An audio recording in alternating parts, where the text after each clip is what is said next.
Good morning, everybody. I know it's really early on everybody's Saturday morning here, at least in the United States.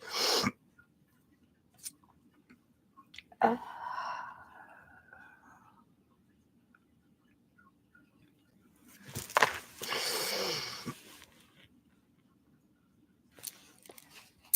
and I'm up early. I slept on the couch because it wasn't feeling good. I fell asleep early.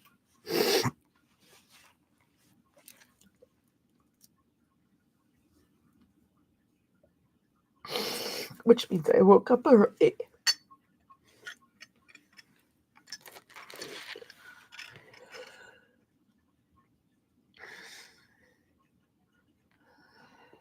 And I couldn't go back to sleep. So I did what, how many of us do, right? Everyone. I picked up my phone.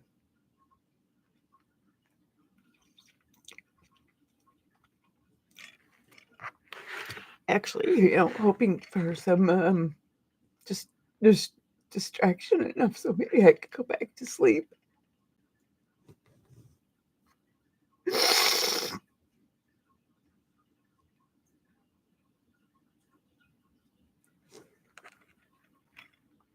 But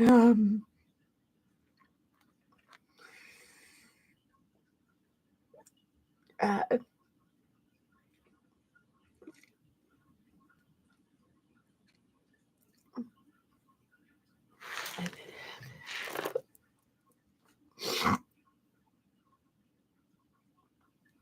but there's a young man in his family, a developmentally disabled young man, just about Oliver's age, within months of Oliver's age. Oh, I found on Instagram a while back, and I've been following. It was really, the page was about, the Instagram page was about a young man named Victor, and it was from his sister's point of view. She was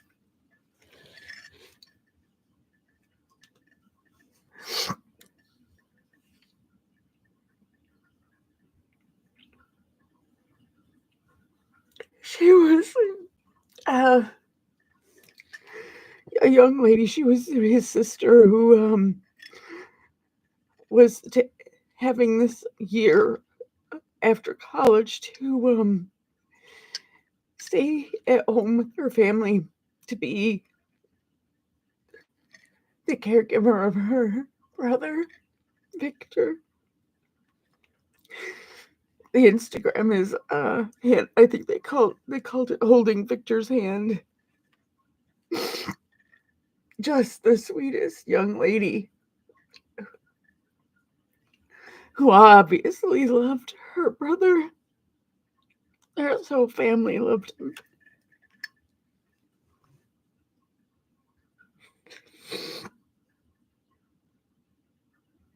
And Victor had he had autism and a lot of developmental delays, and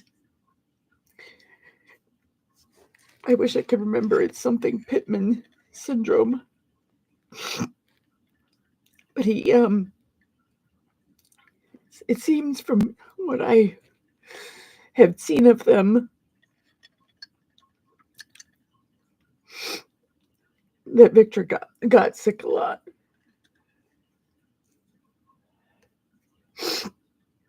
a lot of respiratory stuff, a lot of pneumonia. And needless to say, I did not get a distraction on Instagram that would help me fall back asleep.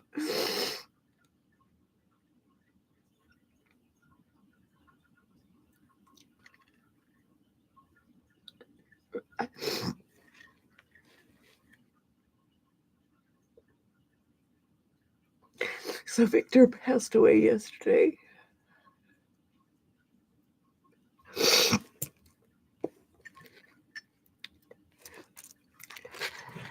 And in the last 2 years, maybe a year and a half,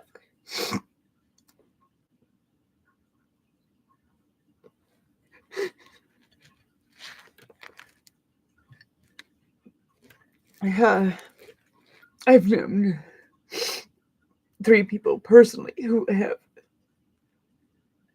lost their sons.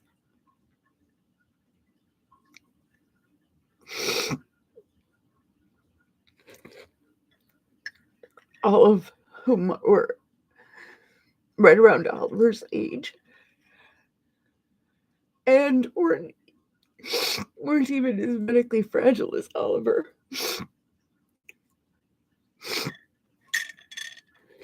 Well, one had a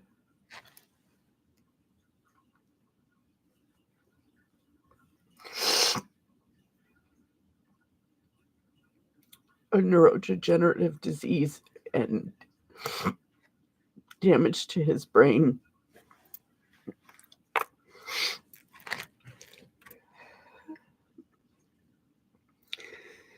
And his mother had always begged and begged and begged for someone to just scan his brain.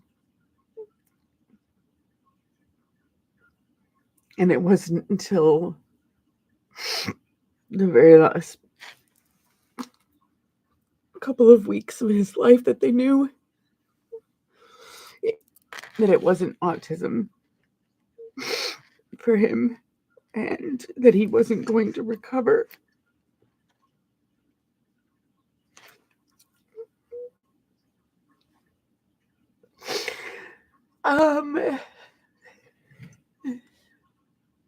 And so my friend lost her son.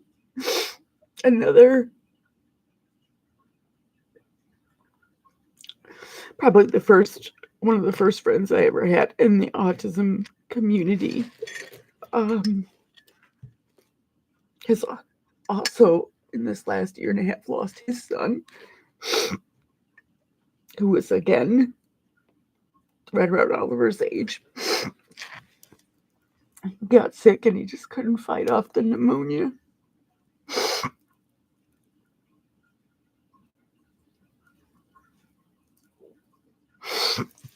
Similar for the third young man whose family I know. And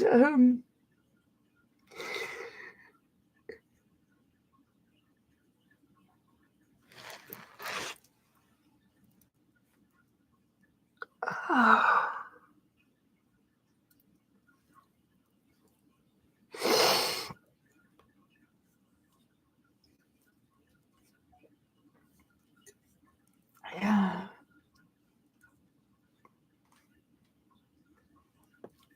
Thank you, Stephanie. But I'm scared. I'm scared. I'm so sad for them and scared about what we don't know. What we don't know about Oliver's situation. We know what each medical diagnosis is that he has.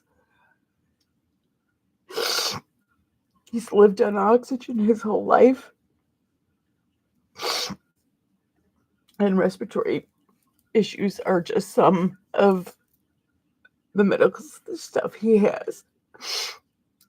On top of being a young man with autism and a young man who is deaf.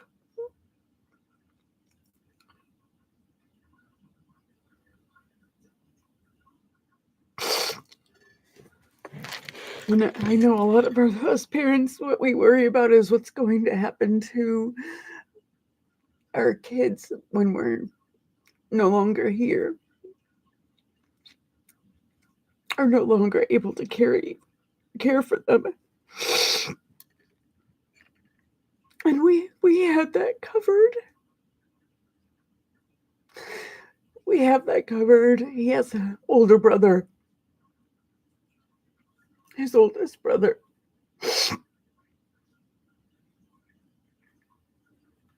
who will do that.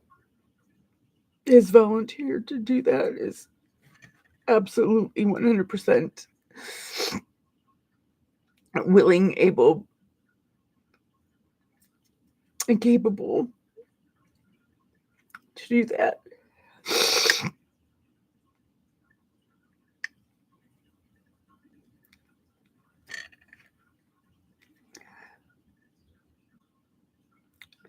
But what we don't know about Oliver is he could have, he most likely, after enough genetic testing, has some sort of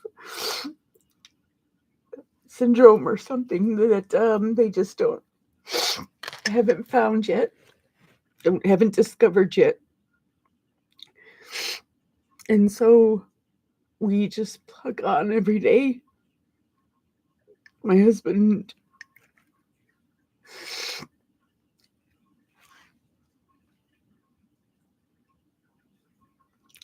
takes care of Oliver.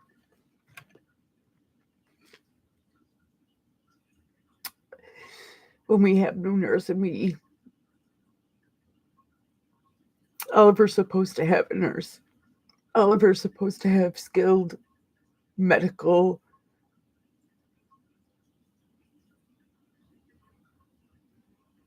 care. 80 hours a week, and we have none. And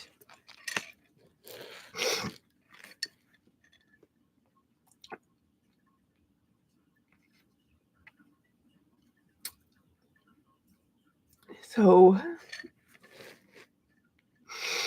my husband takes care of him and works at the same time here from home.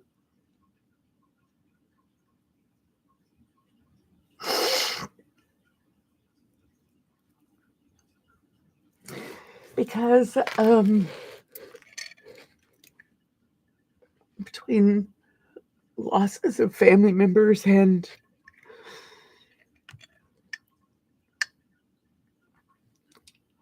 the physical and mental strain of years and years and years of being responsible for Oliver's care,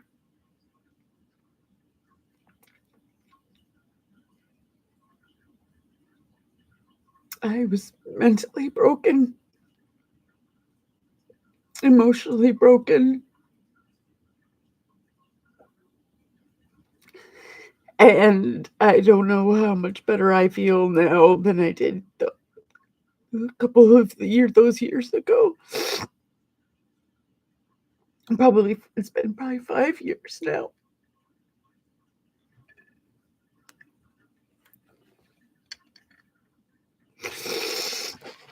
And now these last couple of years, like I said, we've lost.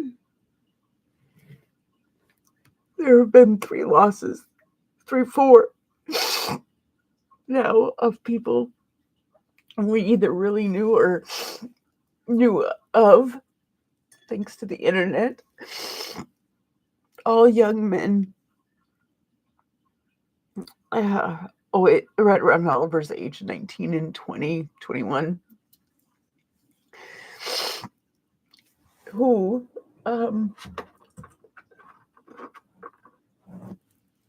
are gone, and their families.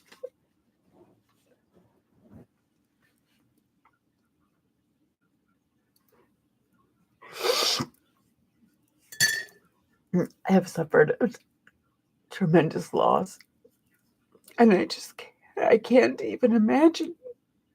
I don't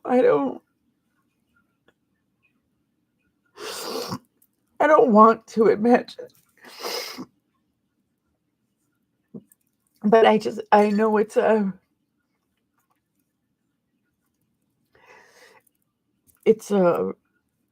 real possibility, and I just feel like if it can happen to those young men,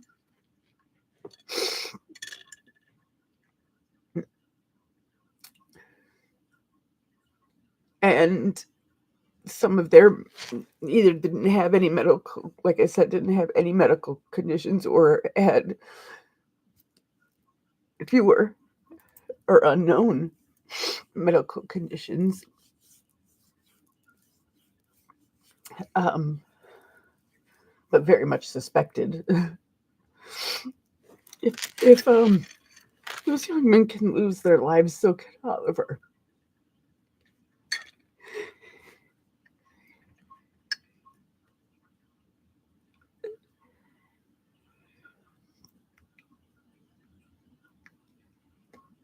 And nobody should lose a child, not at any age.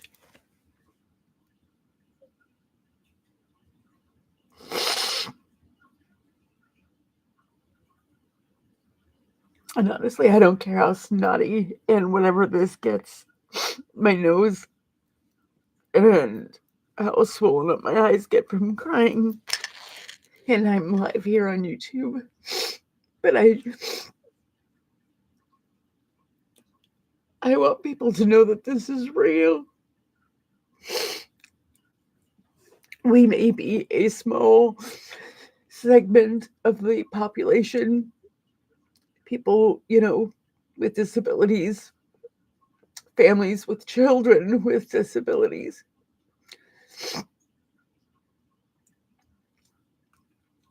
Children can be disabled too. Children can be very, very sick and be that way their whole life. It's not an exaggeration. No parent makes that up.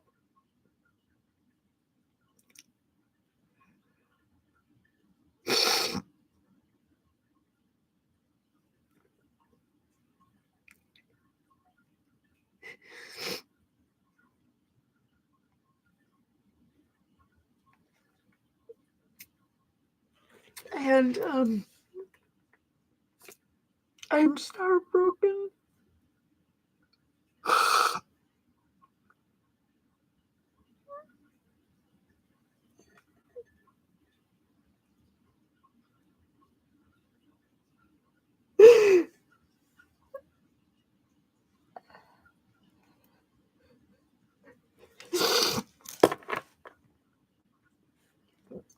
I mean, I love my son. I love all of my children.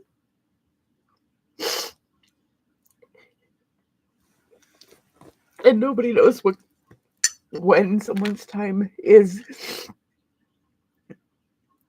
to go, or what's going to happen and why. But when you live with a child who has extreme medical needs, was literally born disabled, and has been that way his whole life, his whole 20 years. Um,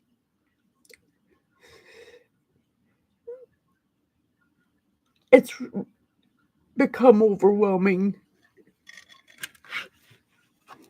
the worry about What if, in the unknown, with Oliver, there is so much that is unknown.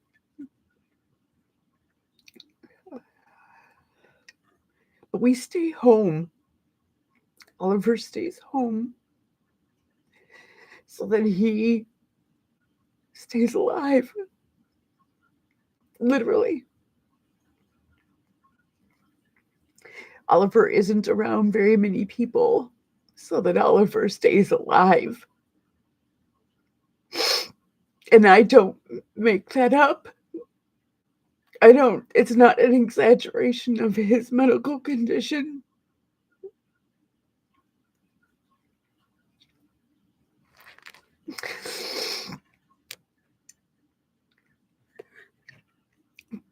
But I also worry that just merely staying home so he can stay alive, just one day won't be enough.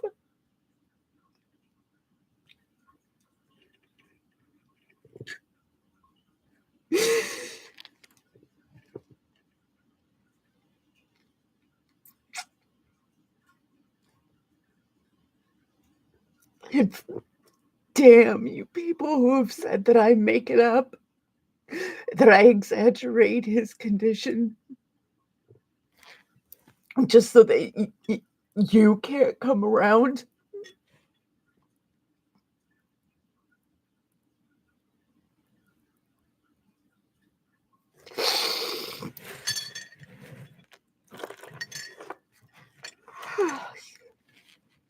You think you know.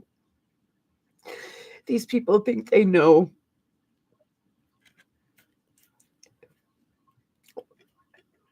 And they have no idea what it's like. None.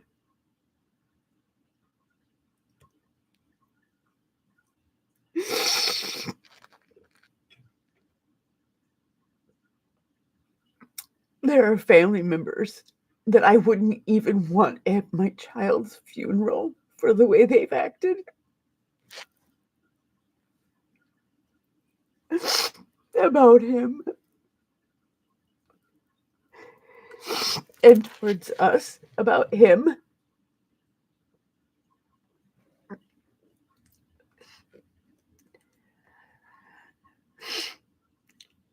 I just don't want to have to let them take up space in my head anymore.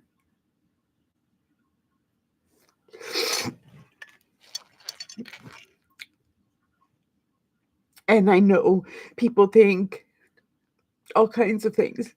You know, they don't want to hear about Oliver, or he makes them uncomfortable.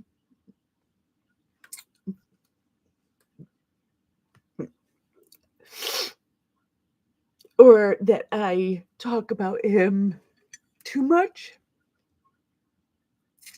I bring him up for attention.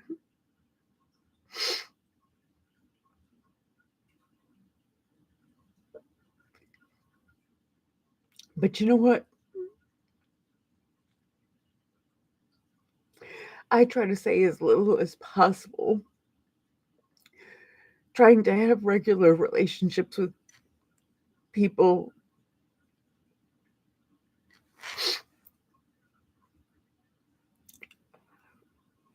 I have one, maybe two friends in my life that I can actually be around in person.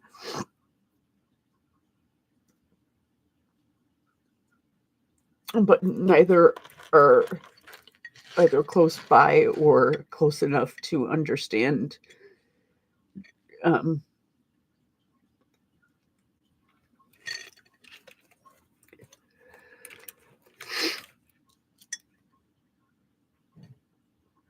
the rest of the people that I associate with are all here, all online.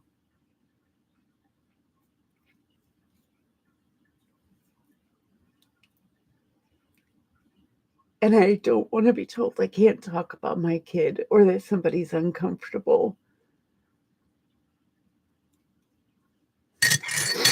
If that's you, then I need you to go. You need to go.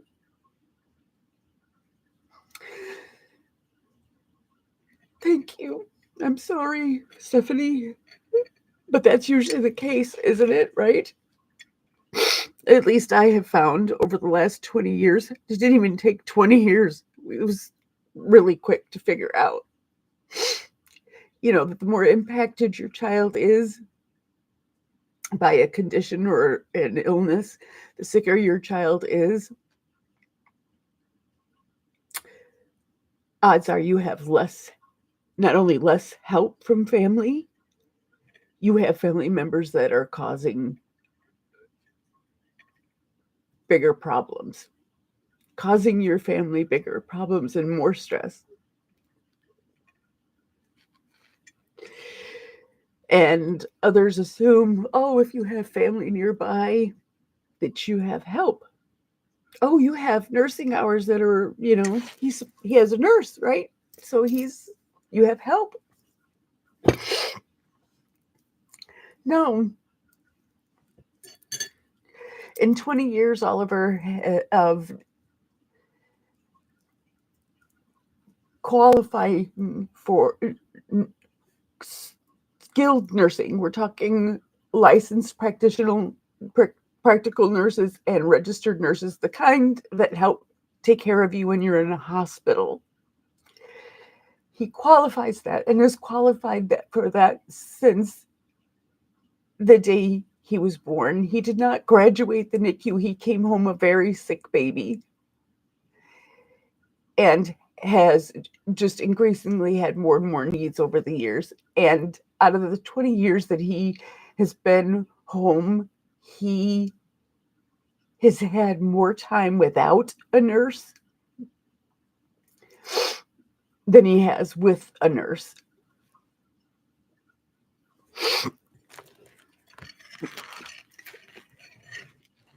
Has he had parents and siblings who love him? Yes. Yes.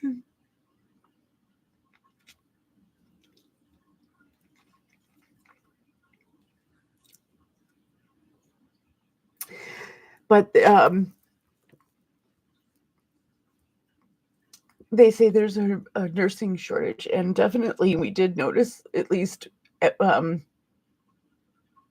when the virus hit, that all of the home nurses, pretty much went to work in clinics and hospitals and such, as you would expect. But since then,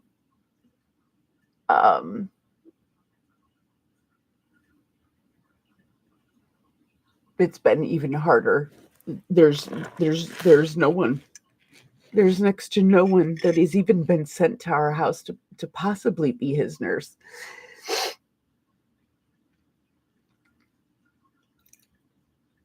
And when it comes to home care nursing, that I know it takes a special person. Trust me, I know. I could never do it for anyone else. I would fall apart. I have fallen apart over it being my own child.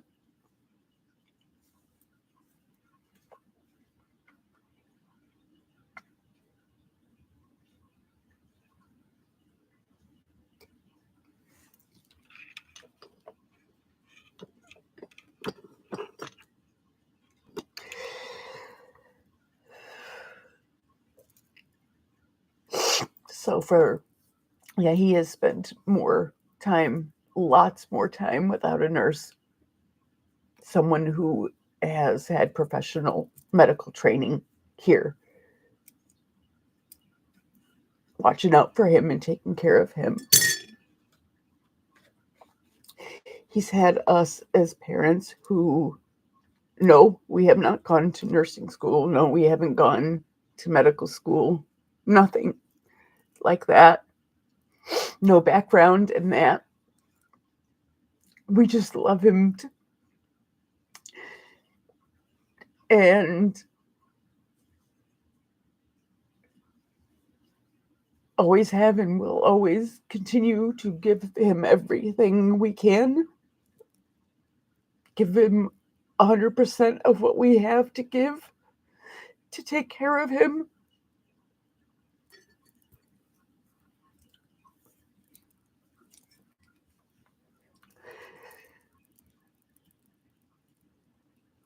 But I definitely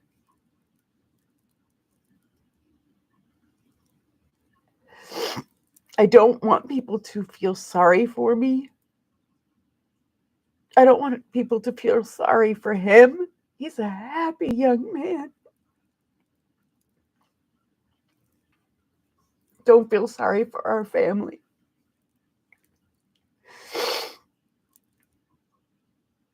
But don't act like it's some sort of topic that, I shouldn't talk about. A topic that makes you too uncomfortable.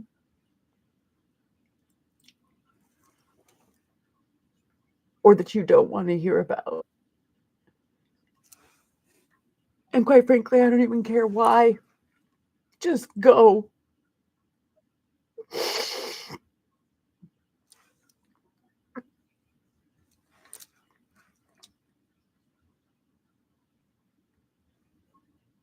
Thank you.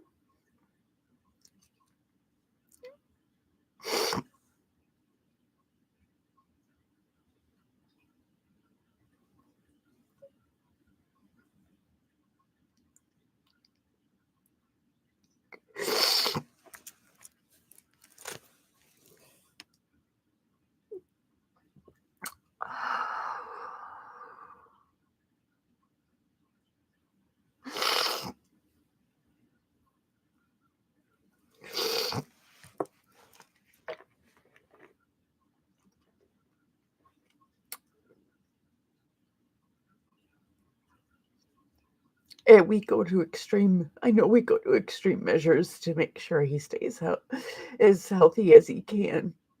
Because you can't even say he's a healthy little boy, young man. He's not. He has a lot of issues, a lot of medical issues, things that would kill him if they weren't taken care of properly. And they're not going to go away.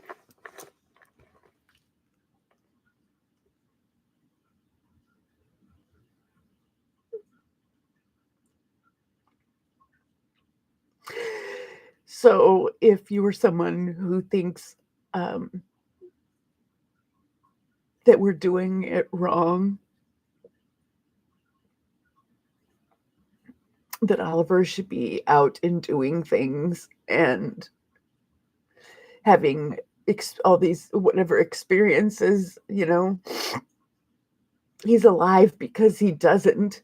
He's alive because he is safely sheltered and cared for at home.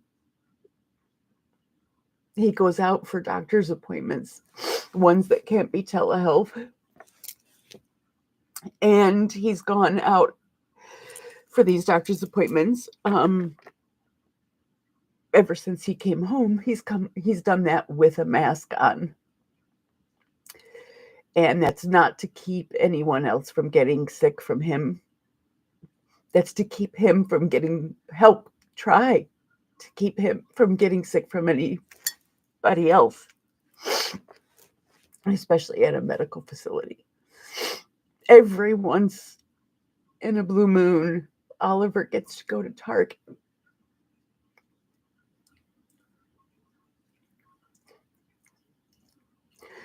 Actually, it's been something that on his birthday, because it's hard for him to tell us anything that he wants as a gift or to know what to buy for him.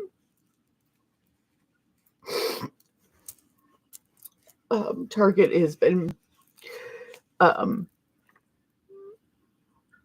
become a birthday thing to do.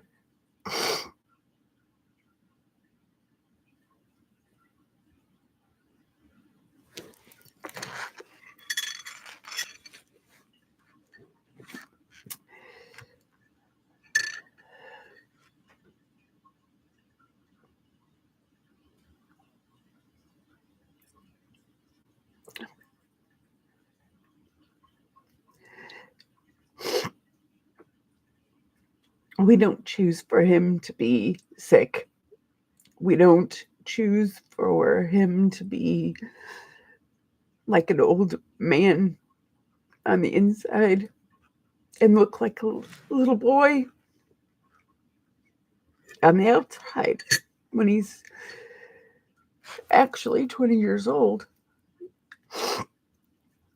But we do choose purposely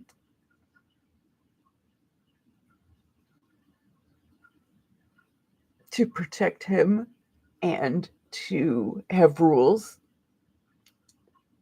for our household and anyone who comes here,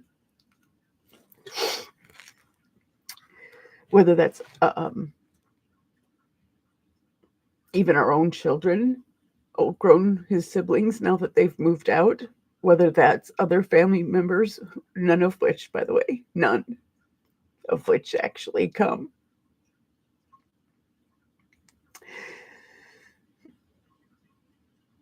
Whether that's nurses who show up or any other medical people who show up, the rules are the same, to help protect Oliver's health. And that's been the whole point.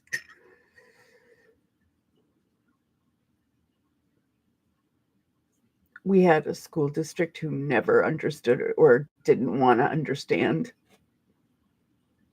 and didn't care enough to give him a proper education at home.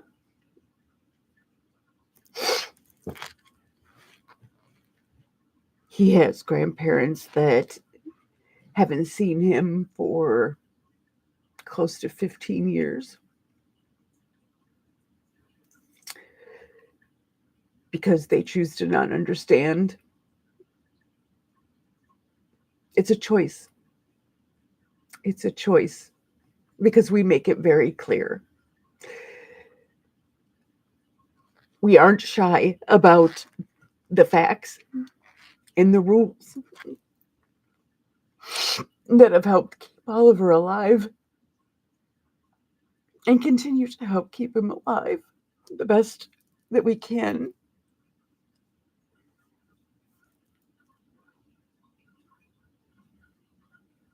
But it's not to make you unable to see him or that I'm exaggerating those things so that you can't come over, you can't see your son or your grandson. Fuck you.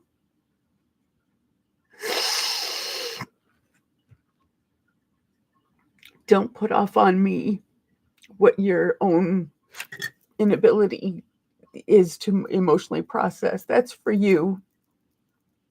I have a hard enough time taking care of my emotional and mental health.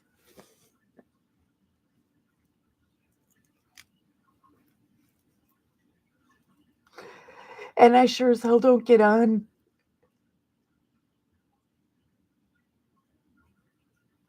live streams or anywhere on the internet and mention anything about my child for attention. It's usually something I'd rather not talk about. It's too complicated. And people run out of interest or in the conversation or can't handle the conversation that would actually do it justice as to what his real condition is. But for the little things that I do share, the little things, the times that I do talk about him,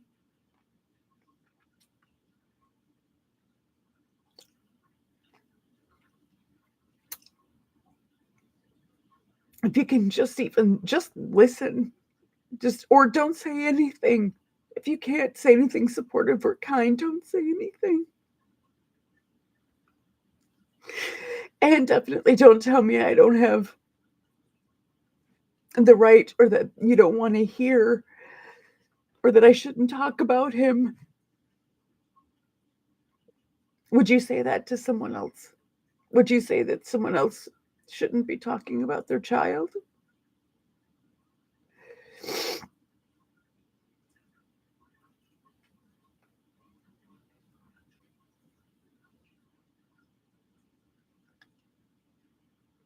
And Stephanie, I am so glad you're around because you very freely bring up your son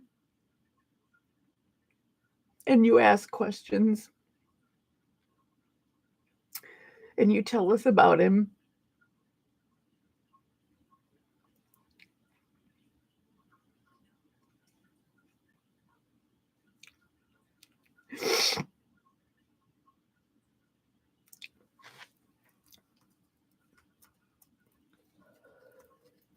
I'm not saying that we should normalize disability or in kids, but disability is a part of life.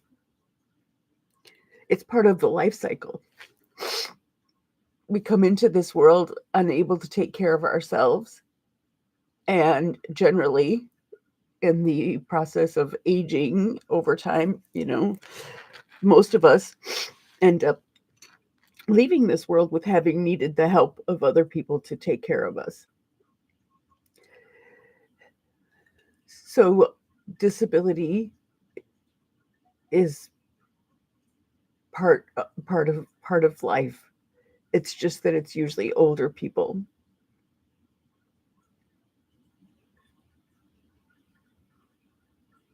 Yeah, Stephanie, he is. And I love that you love him so much. I can tell.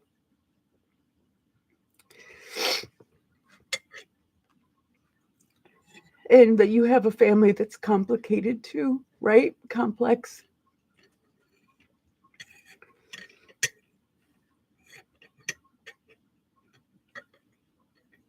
And I have let too many years go by. Oh, aunts and uncles. I have let too many years go by. Um,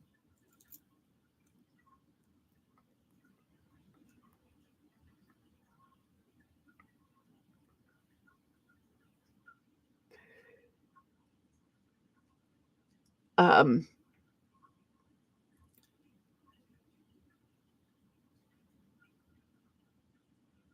being a part of other communities, online communities, um, and just not saying anything about Oliver, trying to use crafting and art and whatever as a distraction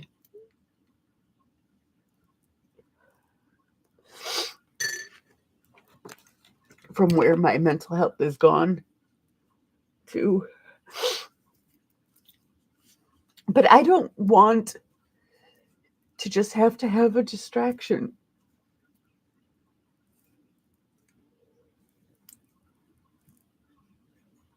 Yep, I understand. I understand, Stephanie. And don't worry, you can, I'm not going to save the chat on this.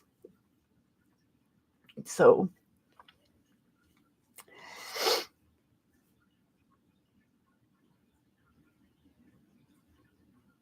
and I know we've lost people in our art community, adult women.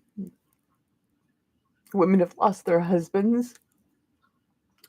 Women in the craft community, they've lost their husbands.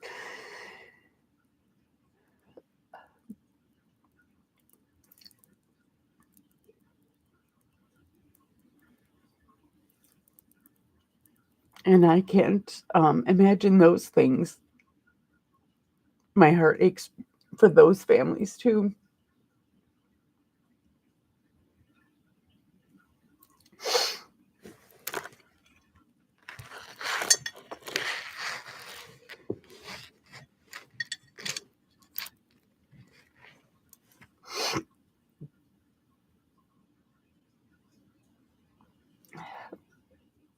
I spent years not being able to even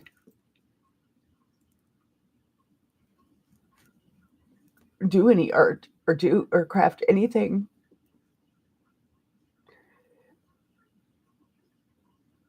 That's when my mind and my brain were too jumbled up, too messed up, not even being able to be distracted.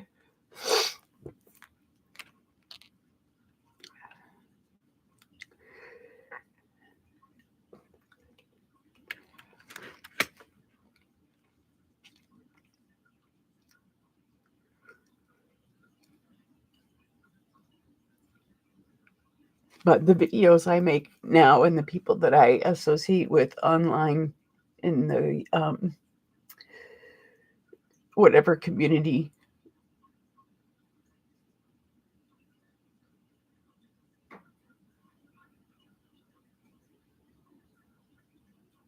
I want to enjoy. And it's very much a coping mechanism for me.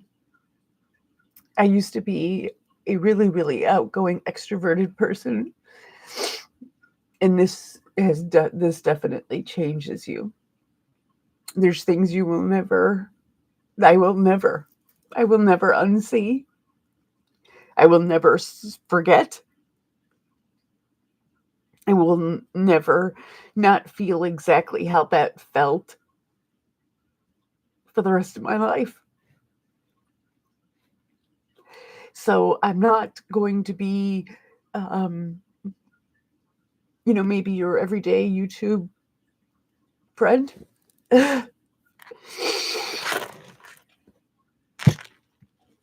And I'm done trying to not talk about my child so I can pretend to be happy and pretend to fit in.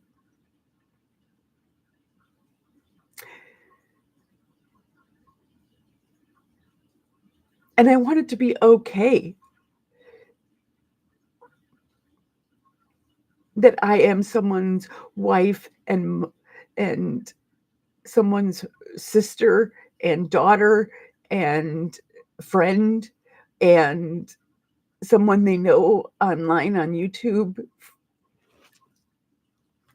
and someone that they do crafts with online and spend hours with that has a very sick young man for a son. And yeah, he's funny and he's smart, but he's sick.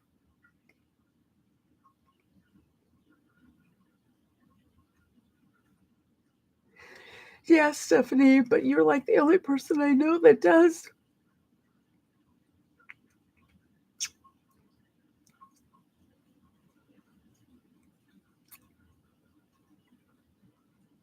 That's why I'm glad you're around.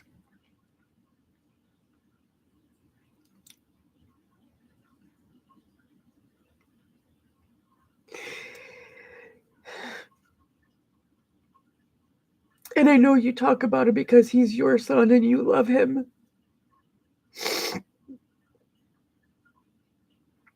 But we have to somehow normalize that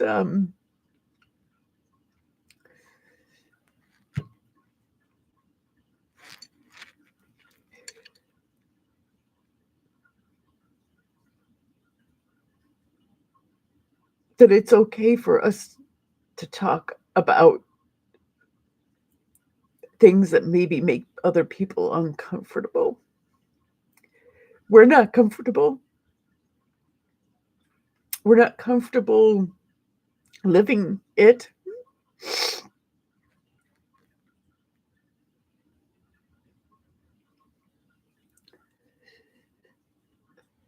But it just seems like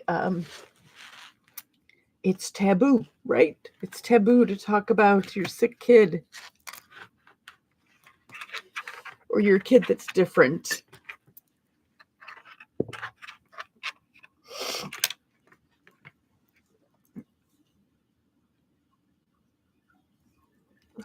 People don't want to hear it.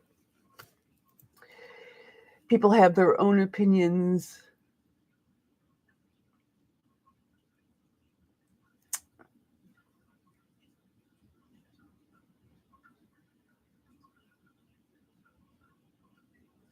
People come from different cultures. People come from different generations. People come from all different kinds of differences. Some of which, they are, you know, used to this kind of thing being kept quiet. You don't talk about it. You don't make anyone else uncomfortable.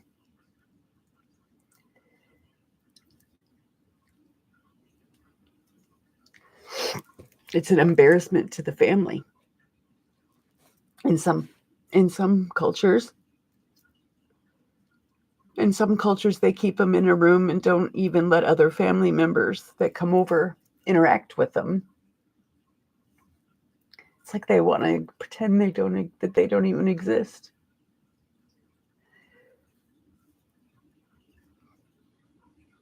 I have never pretended Oliver didn't exist, but I tried really hard for a long time to not say much about him.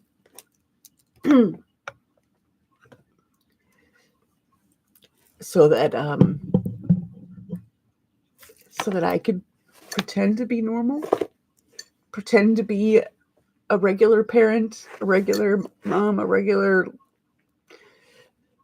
woman of whatever age, and interact with people. And granted, it's not something, I talk about or want to talk about all the time. But my God, if I bring him up, or if he comes in while I'm making a video, or if he's making noise, which, by the way, deaf people are not quiet. They're loud. They can be very loud. Just have patience.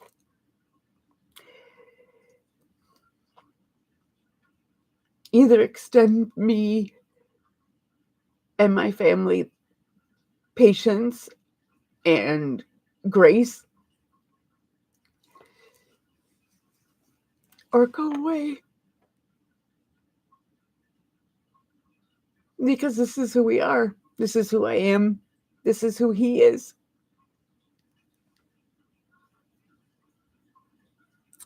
And it isn't going to change.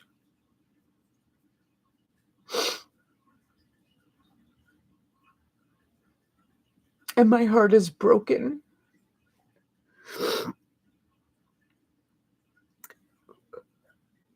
for the families I know that have lost their children.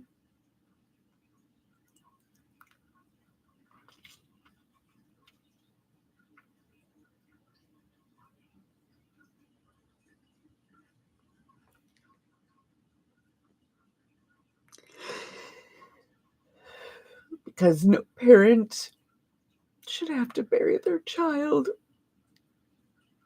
It's just right. It's not how the order of things should go in the world, but it happens.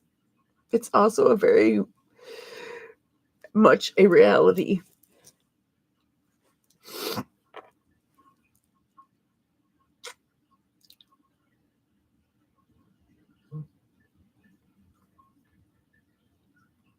So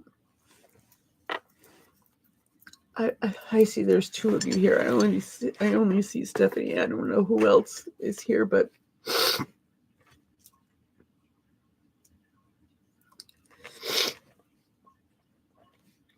oh, I just couldn't. You sent me a message, okay?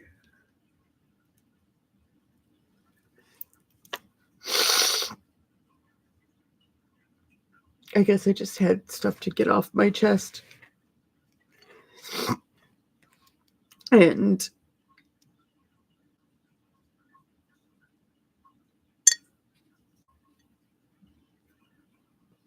there's just times I feel sad. just an unknown gnawing sadness. I don't even know why I'm sad. And I think that's probably a product of living the kind of life we have that's very, very different than obviously even we expected it to be, than we planned on it being.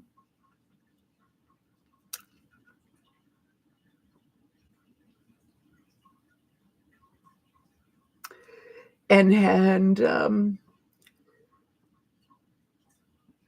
because of all the things that we've gone through in 20 plus years,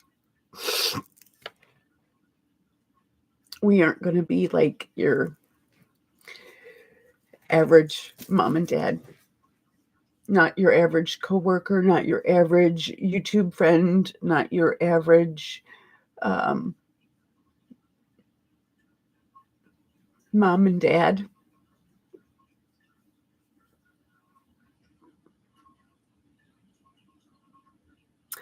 And I'm recently starting to learn about how growing up with Oliver has affected his siblings.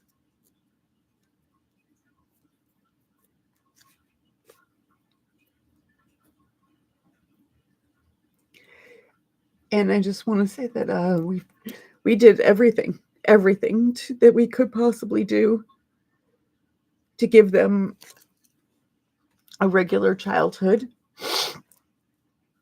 and protect them from some of the scarier things, the scariest things.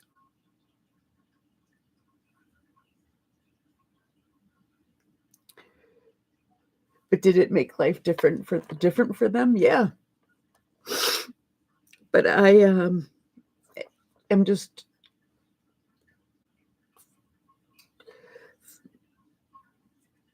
becoming more and more aware of the effect that it's had on them.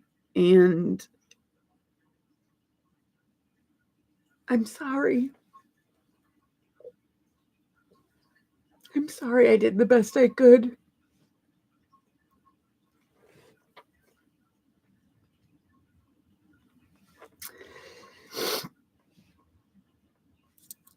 We did the best we could.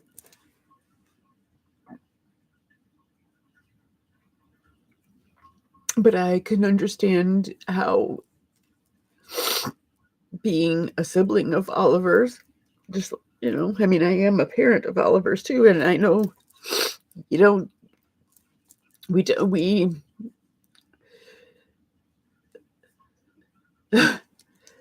we have our anxiety issues too, right? So I don't know what made me think that my kids would older kids would come out unscathed.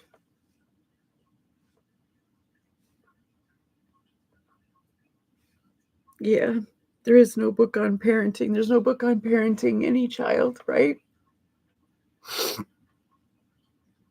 But I spent all of my time as a stay-at-home mom. So all of my identity was wrapped up in being a mom and a wife.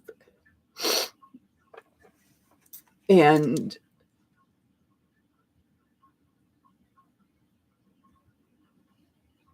I want my kids to know that, all of them to know that I've always done my very best for them. At any given time, I did the best I could at the time. And to my older kids, your stepdad, Oliver's dad, he did the very best he could too, and he still is. We still are. My best is pitiful right now. Pitiful for what I can do for Oliver. And I'm struggling with things about interactions with my older children and my grandchildren.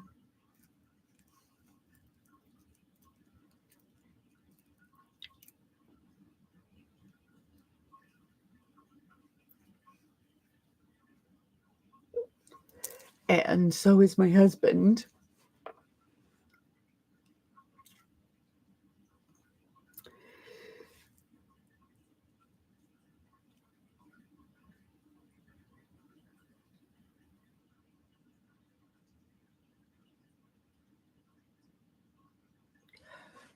So,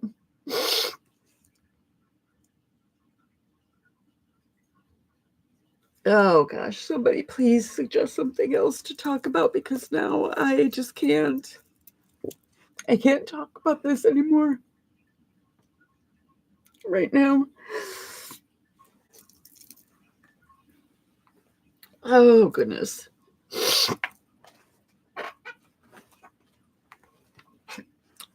Uh, I'm gonna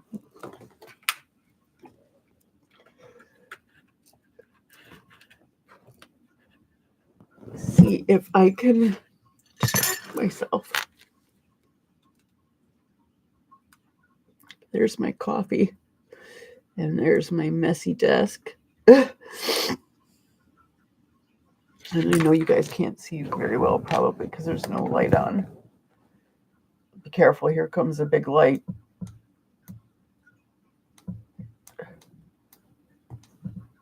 Okay, Stephanie, I will. This light.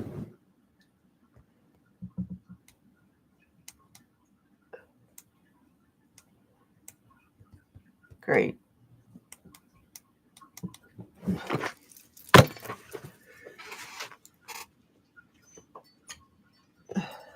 There's a little bit of light.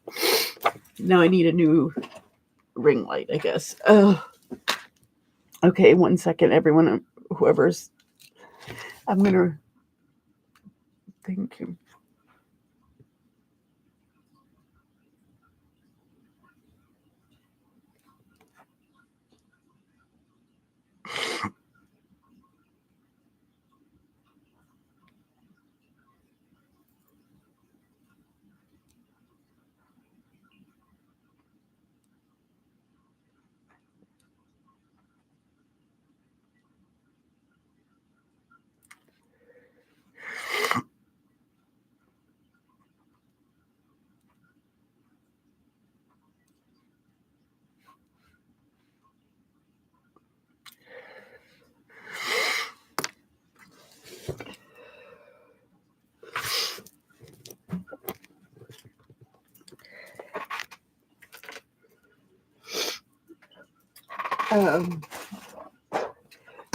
My husband got this for me as an early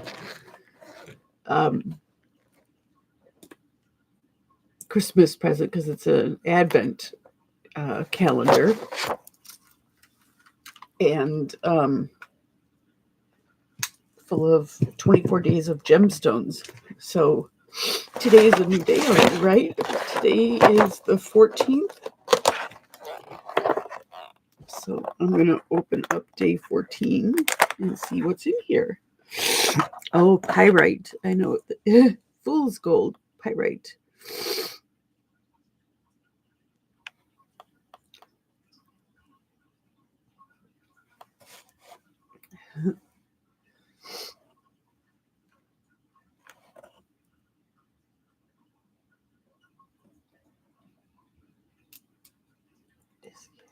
Has that nickname because people thought when they found it that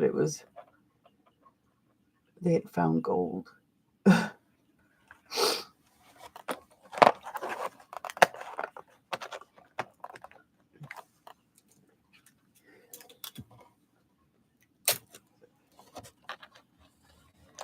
I put them back in there and I taped them back up. So, oops, that's the wrong day. Whoops, I taped up a day that hasn't come in. Wrong one. There we go.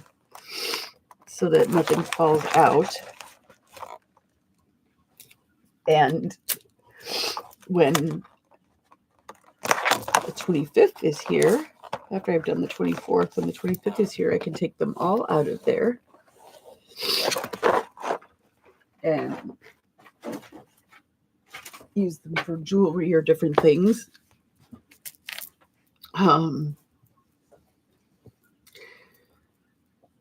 That's another thing. I don't want to pretend to be to not be who I am. I am not one of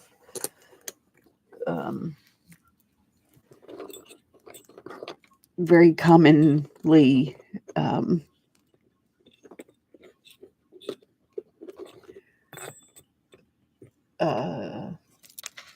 religious or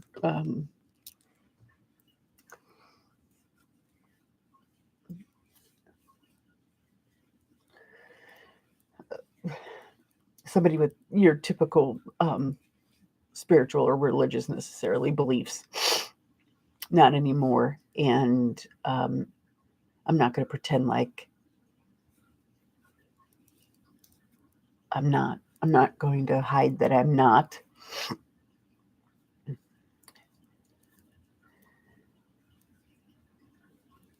Okay. And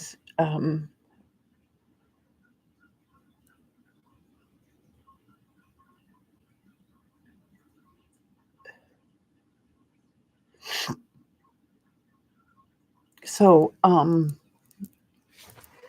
I am going to light this. This is actually incense rope. It's been soaked in the oil and scent of specific herbs and things or different things. This one, I'm not sure. I think it's, oh gosh, my nose is so stuffed up, I can't tell. Sorry. But I am going to light this because I do believe in clearing energy, and I would like to bring in some happier energy.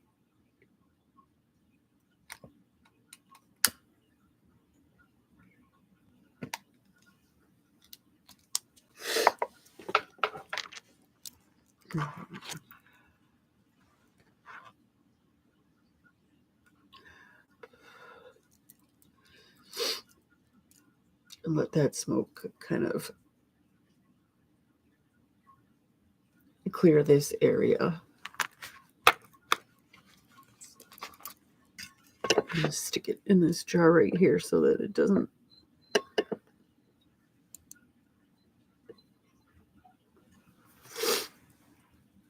start anything on fire.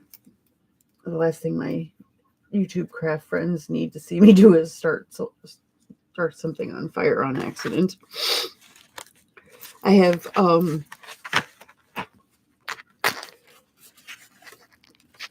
I haven't been sending out Christmas cards or holiday cards, Halloween cards, like I always used to be able to do.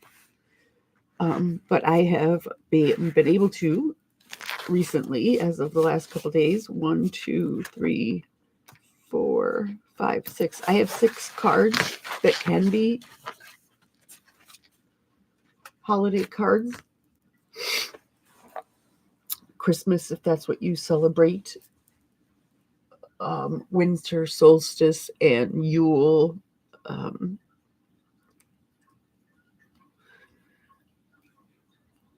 That I also celebrate along with Christmas. So, whatever you are is okay with me. And I hope that you will extend that same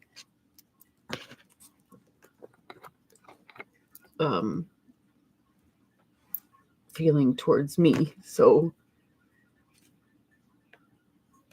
please don't be offended if these don't necessarily say Merry Christmas. If they say Happy Holidays, it's because many people celebrate different things, and I am one of them. And it is not met with any disrespect. So, with that being said, I think I put down here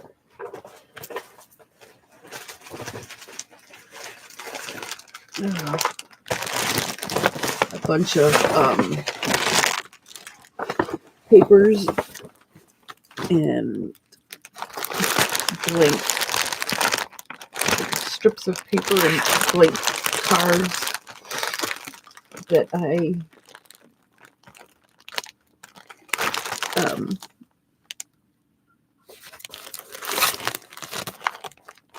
have started using to decorate.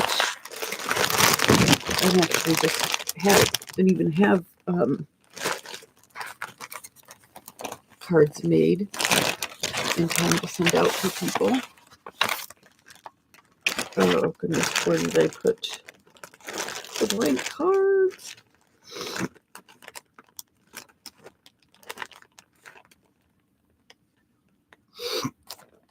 I knew I had I had six more blank cards I was going to. Oh goodness, here they are. 6 more blank cards with envelopes. Okay, Stephanie.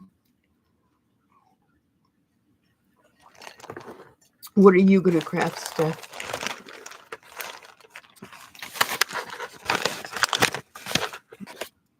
So what I'm going to do is something that I have learned of from a wonderful YouTube crafter lady named Ann Lar, who got the idea from another wonderful online crafter lady, Louise Hensel, who not only does her videos in English, she turns around and re-records them and records them again in German. She does both languages because she has so many of both kinds of followers, and there's so many different kinds of people in the world. Not everybody speaks German, and English is a very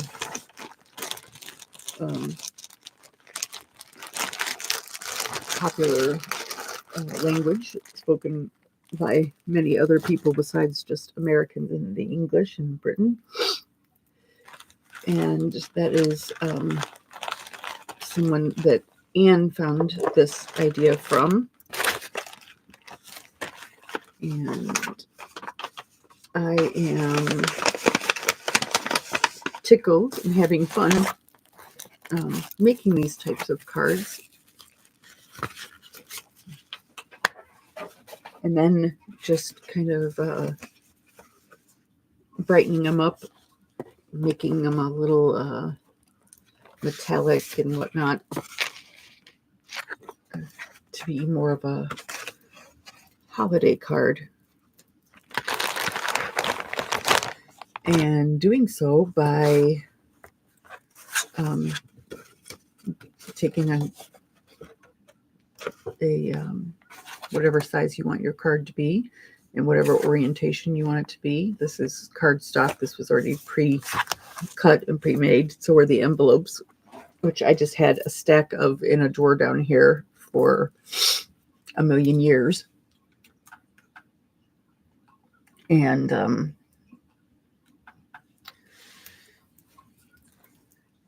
not that I haven't made both card and envelope by hand too, but it's just easier to grab these and start making some again, since, like I said, I haven't made any in years.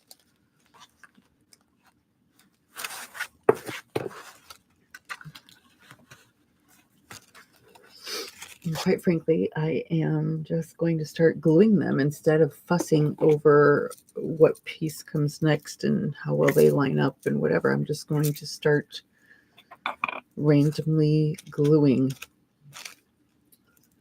because when in doubt, just glue paper to other paper, glue things to other things.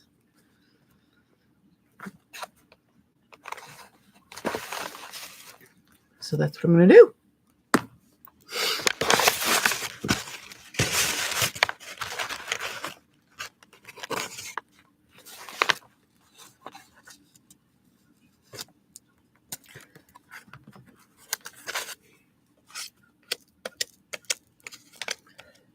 You're not sure what you're going to craft yet, Stephanie?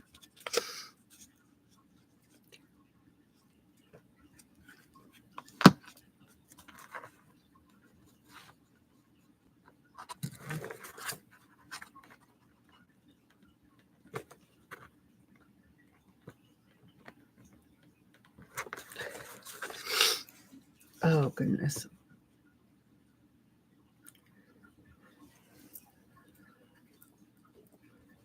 You're gluing. Gluing is therapeutic, isn't it?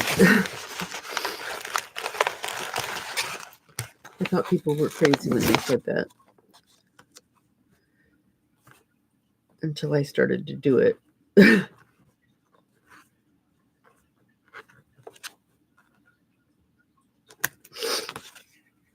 I'm just going to try to leave some of these edges without glue so that I can slide things under if I need to. What else do we have?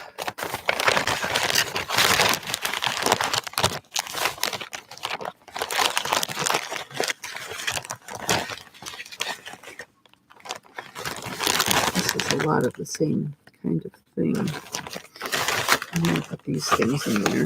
This envelope is really too small. And now that it's been all stretched out and whatnot, I can feel fine about taking it apart.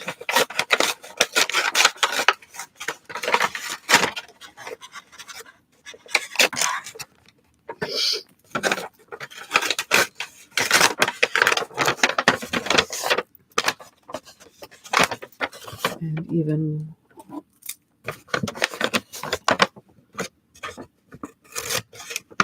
cutting strips of it to cut to glue. And one wouldn't think necessarily that this light green with white polka dots is Christmassy, but with this particular activity, you can use just about any kind of pattern or color. And because you either stamp over the top of it, put a sentiment, a holiday sentiment over the top of it or inside it, put some glitter on it, some ink of gold on the front, put,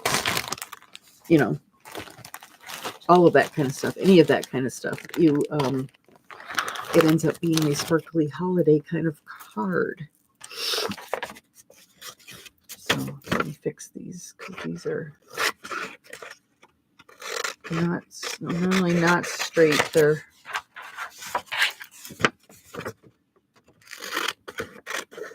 a little mangled from the envelope having been used as an envelope.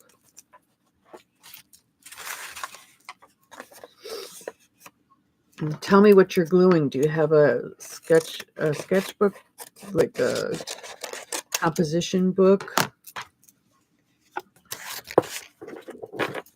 What kinds of things are you gluing, Stephanie?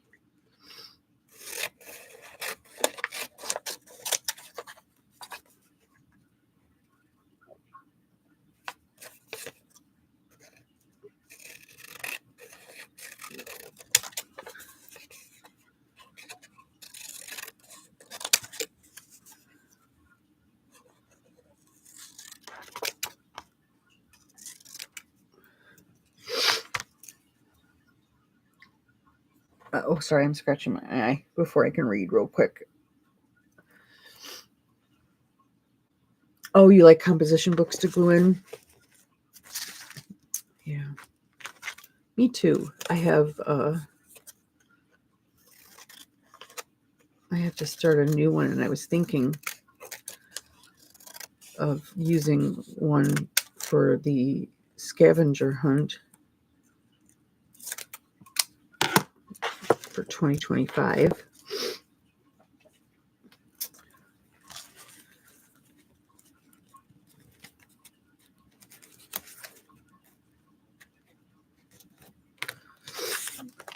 All right, you can get permanently glued down there. We'll see how far we can stretch this up.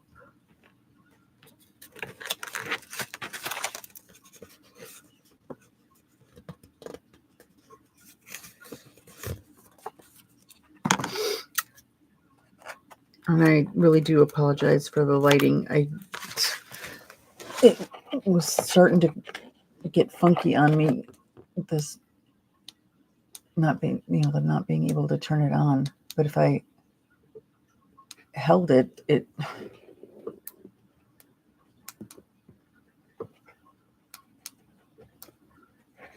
actually worked. But now it doesn't want to work. It doesn't want to stay on. Oh, there. Okay. Touch nothing but the lamp.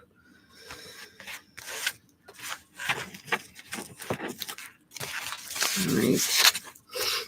Put these back in here. Cut off some of this over here that is also a little banged up.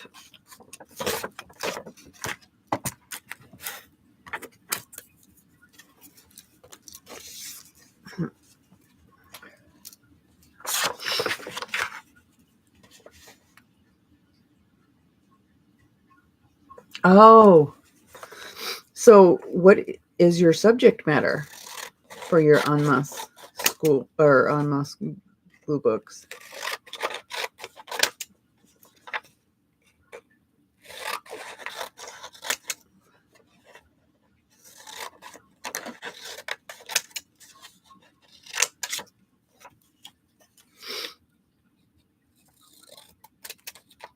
Do you have a different subject matter per page? Do you have the whole book as the same theme?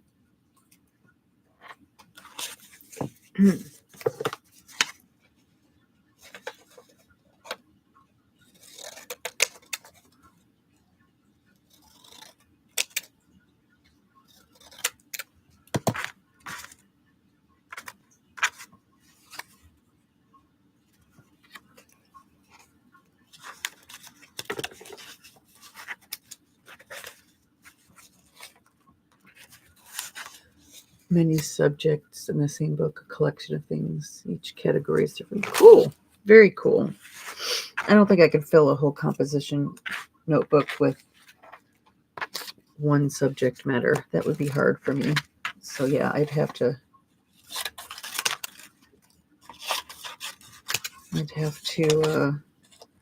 have different themes.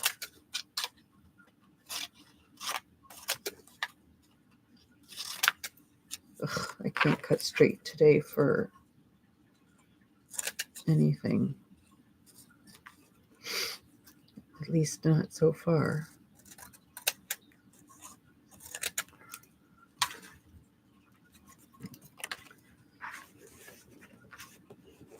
Right. These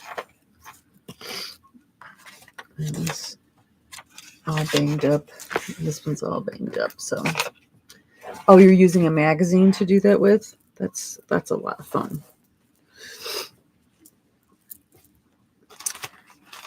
Lately, what my use of magazines has been more to cut out images from them, which it used to be that I avoided forever even doing that because it just seemed,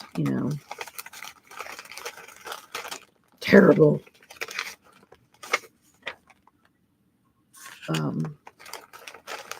But, and a daunting thing to do. But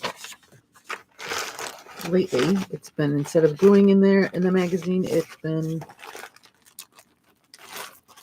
cutting up images from the magazine. I have a couple upstairs that I was doing like when my mom was still around, where you just glue many of the magazine pages together and work on it front and back, so that it doesn't get all, the binding, the spine doesn't get all twisted up.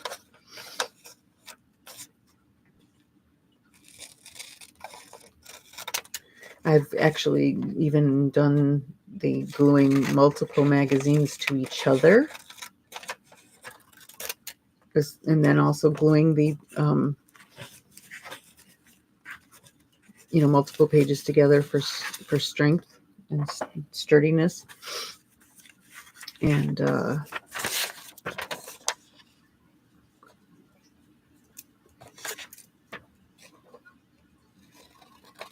that was a lot of fun, doing whatever art I wanted to do in them. I don't think I even finished the one that I can think of, the multiple magazine one, but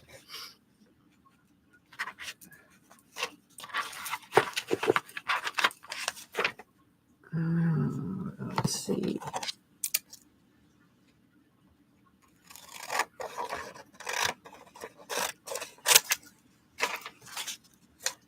Crooked.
Just trying to see if this paper is straight, because it doesn't seem to.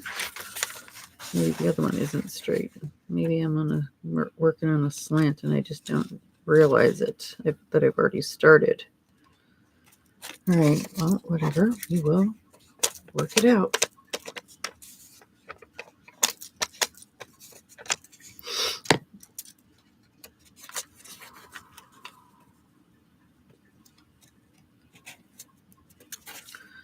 Can overlap a little. And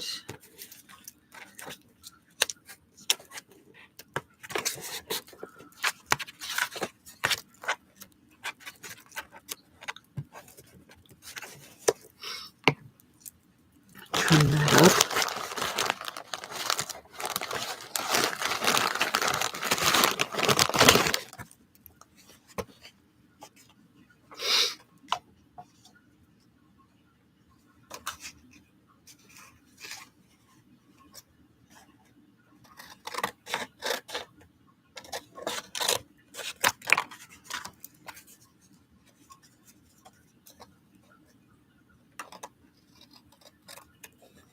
Trying to straighten these edges, because that is the one thing that really is a little persnickety, is trying to make sure you have straight lines.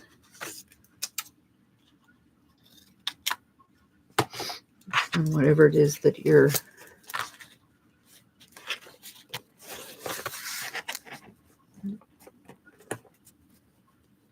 lining up and using.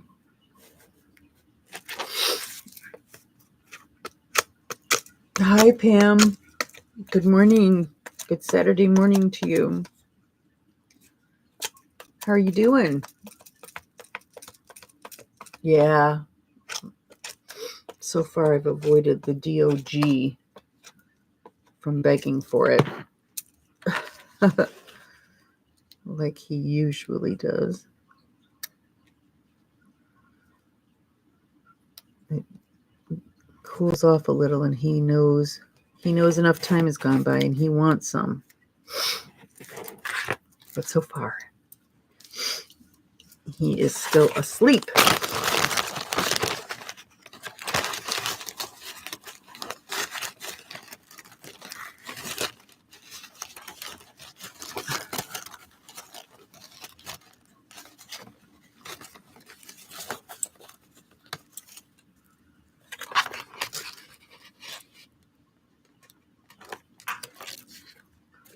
Voila, look at that. Perfect. Coffee and crochet. Do you guys want to go ahead and I can end this live stream and we can do a three-way craft and chat? Do you want to do that?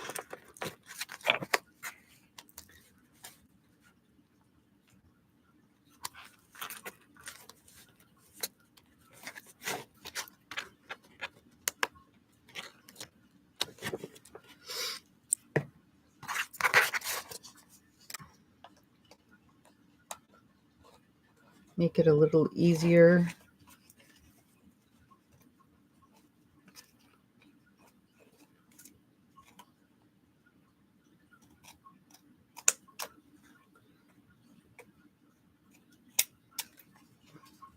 And to talk amongst ourselves and see what the other one is crafting and making.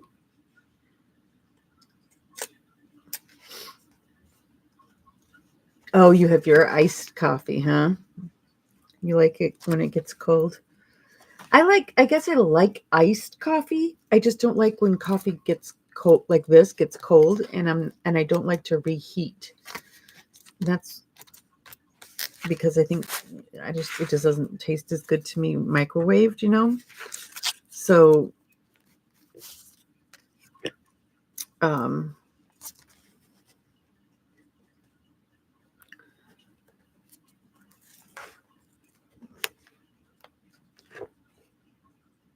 so I just try to drink it as fast as I can when it's hot and give the rest to the puppy doggy when it gets cold. But I need to stop doing that. It's not healthy for him. Although I don't know how I'm going to get him off of coffee because he seems like he's already hooked, you guys. Already hooked. Like with the shakes and everything sometimes if he doesn't get coffee. So, yeah. Not a good thing.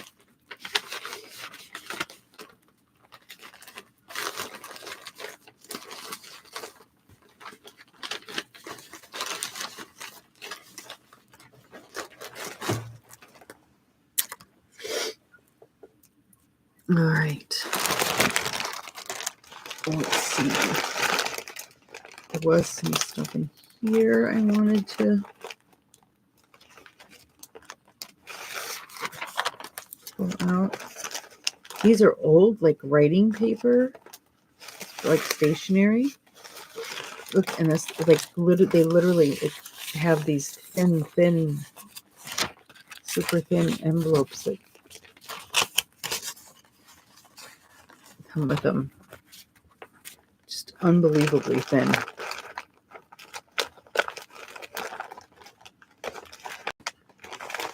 And I've hung on to them and hung on to them and haven't done anything with them.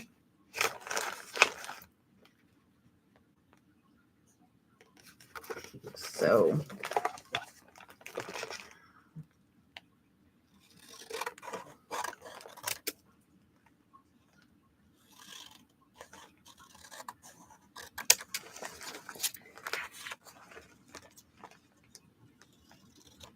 think I'm going to...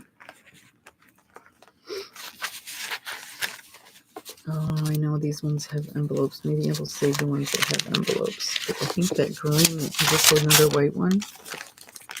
It's got a lightish green to it.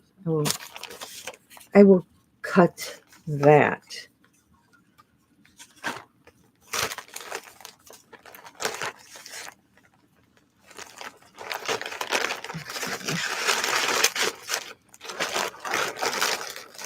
And then I wanted to see what painty papers I have.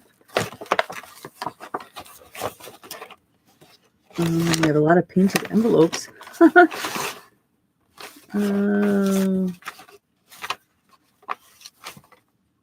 Okay, here we go.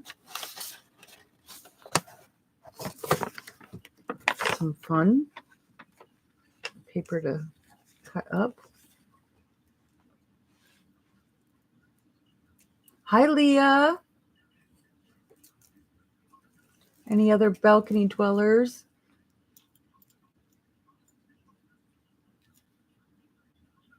Yeah, thin might be good for decoupage. That's very true. Because it will kind of show through on here, won't it? It'll really be thin. So maybe I will... for right now, I'm going to save that this shape it is because I don't know what size I might need or want with that. But you know what? Actually, I take that back. I'm going to cut it for right in here.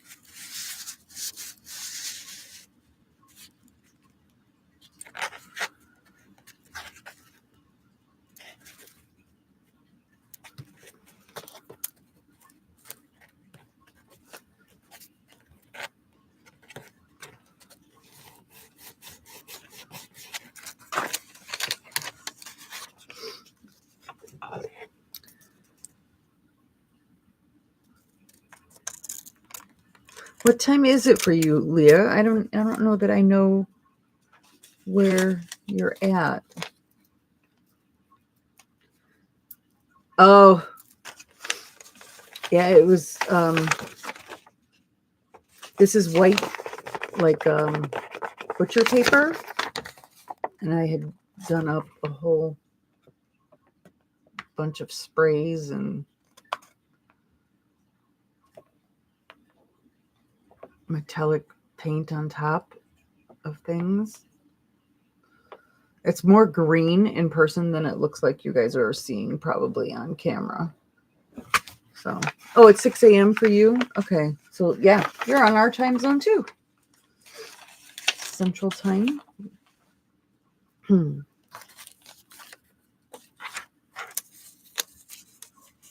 This is not the piece. This is the... Nope. Yes. No. No. This is not the piece that fits.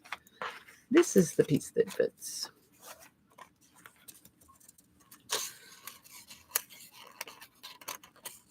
I slid it down behind here.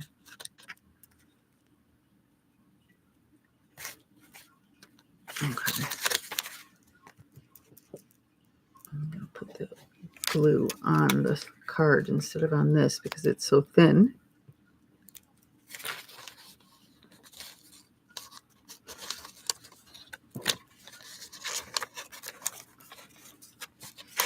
Trying to slide it down behind there again, which is now harder because the glue is there.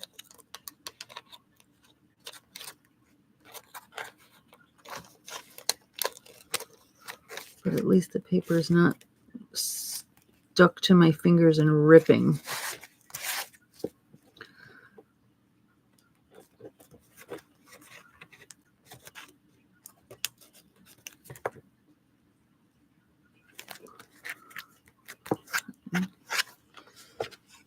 We can put something else there.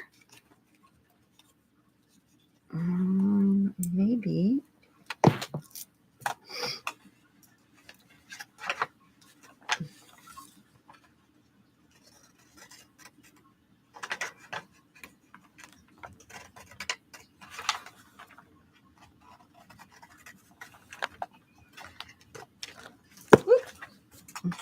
Of course, I cut it and I drop it. No, I don't feel like bending over to pick it up, getting off my chair and picking it up. So that's not going to happen.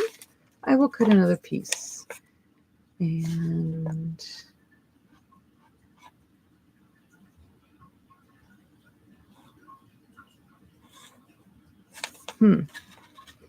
maybe it'll be a thin strip.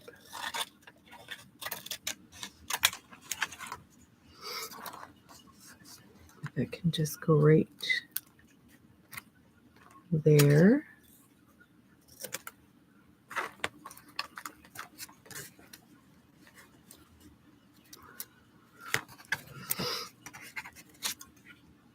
Oh, you're in Texas. Yes.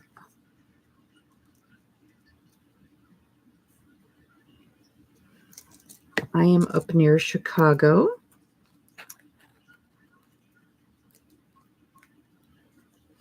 We have a lot of Texan crafters in our community, don't we? Seems like we do. Oof. I'm going to put, oh, I didn't even bring my water over here. I thought I brought my water over here. Maybe I left it upstairs.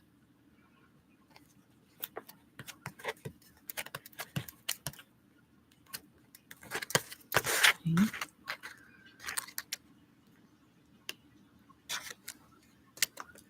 Put this corner back down.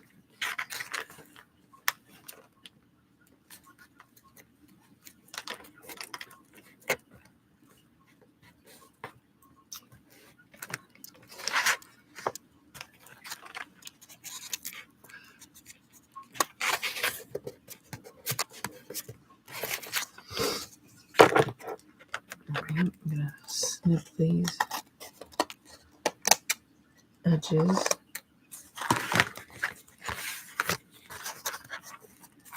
Make sure they get glued good.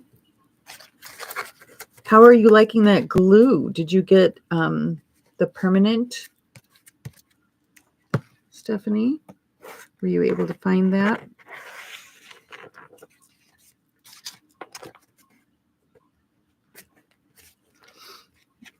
And I think we'll do the rest of this little piece somewhere else over here, just for some more shimmery.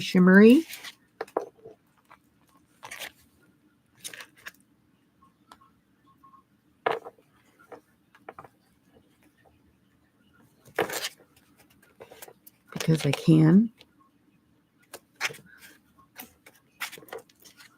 And I am not going to worry about making them shiny or sparkly or whatever until I'm done with all 6 of them, I think. So let's see, that's definitely crooked. Bye crooked piece.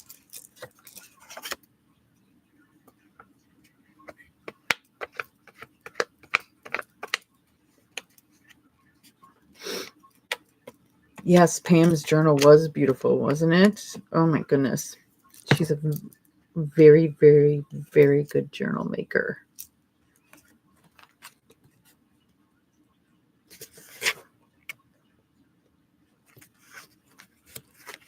It was exciting to see her be excited about that for her granddaughter, who loves horses and rides horses.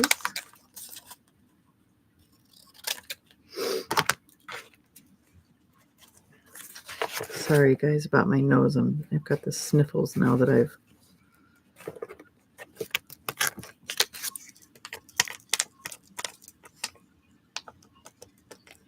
had a good cry.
this one is kind of crooked here.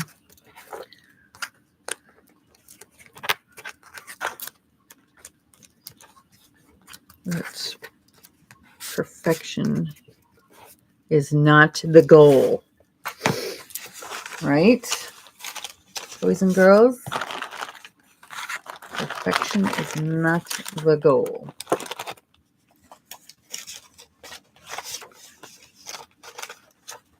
Oops.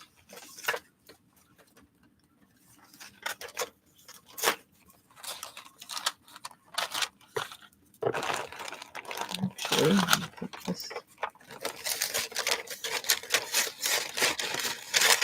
in here.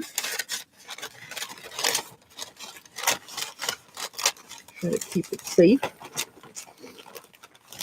I need a piece of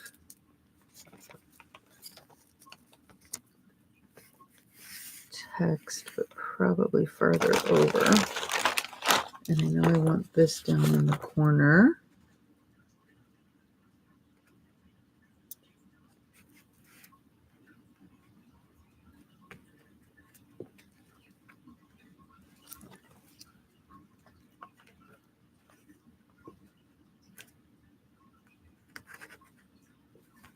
So I'm going to glue this guy down.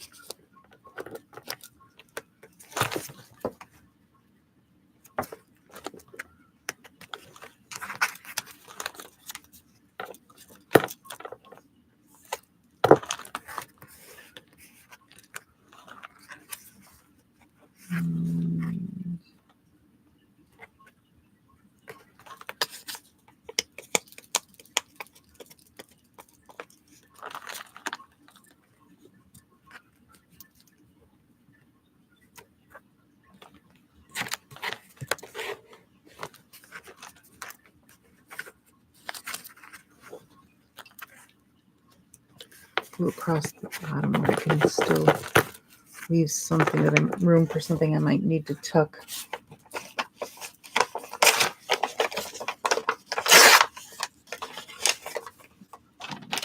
Put those in here. Okay. Let's see. Oh, yep. Let's have some corrugated piece. I like the corrugated pieces. And some red, as it is holiday, right? It's supposed to be a holiday card.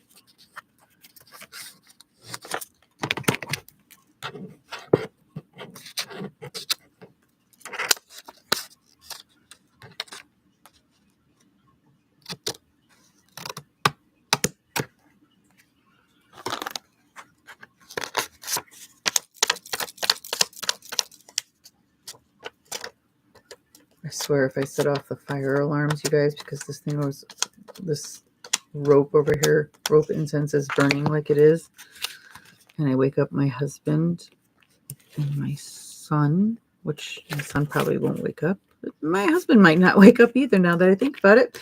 I've always, just said that my son wouldn't wake up because of he can't hear the fire alarm or smoke detectors, but my husband's hearing is just about that bad too. And yeah, so he may not hear it either, but I think, going to pour just a little bit of that water in there so that it'll stop, because it's not smelling like good incense anymore at all. It's smelling rather icky, smoky. Burnings. That smell of just something burning and not necessarily anything good.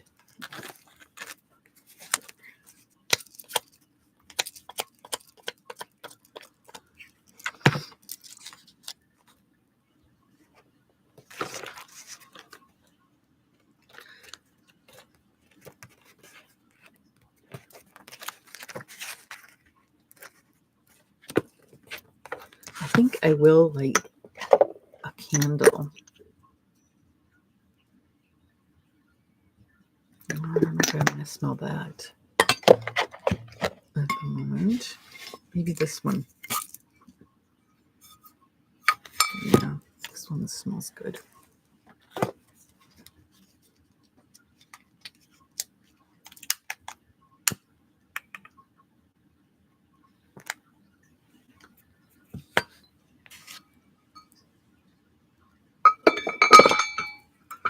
Sorry about that noise. That's the metal cap to the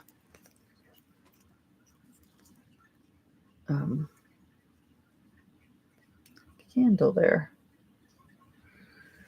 What other painty paper pieces do we have in here? Or just stuff in general? What do I have in here? Oh, lots of painted up envelopes already too. I said that, didn't I? But that's fun to know where those are because, quite frankly, I think I'm going to take them out of here. And put them with the other painted envelopes that I've already made so that this is not so full. These are not envelopes. Envelope. Okay. Labels. I've painted over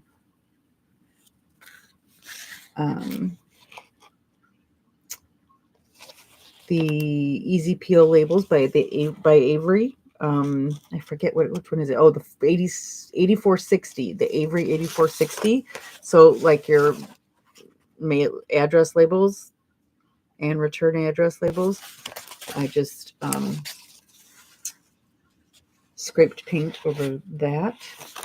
So let me put these over here with my other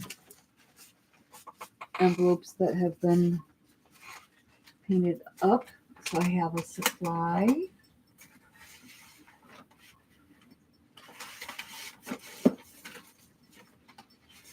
Ooh, and look up, I found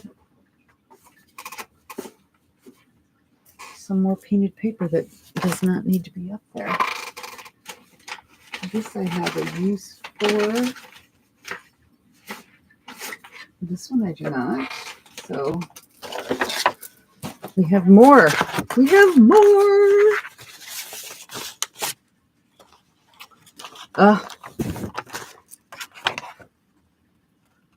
These are the no smoking, oxygen in use signs. And, you know, we have had our share of these for 20 years. And one day I just decided I was taking some of them. Even though I have plenty of them, because we have to put one in every window of our room that has oxygen in it. So emergency personnel that may have to come out are warned, like the fire department specifically, that there's oxygen in use in a certain room that they might be trying to climb into to save someone or help someone put out a fire. They need to know that there's oxygen in use in that room. So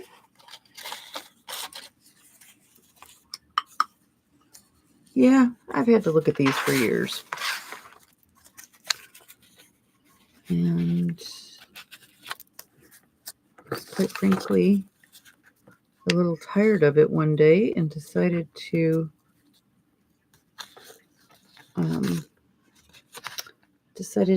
paint over the top of a couple of them. Not that I can't get more or that I don't have more, because I do. We do.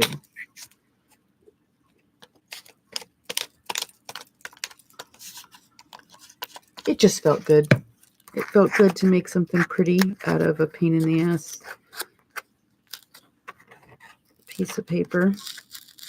I'm peeling this up a little so that this can try to sneak in down underneath. I almost ripped that one.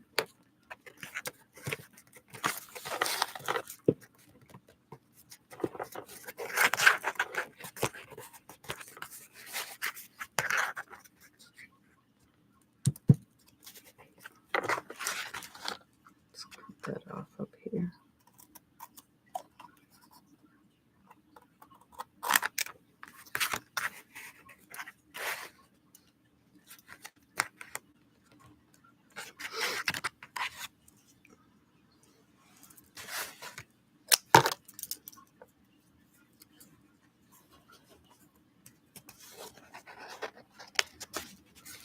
That little piece doesn't have as much sticky to it as I thought it did.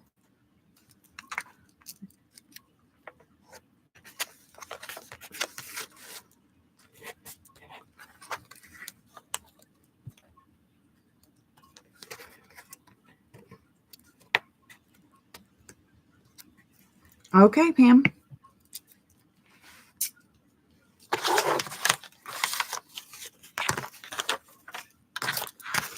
Use that part. These pieces can go in.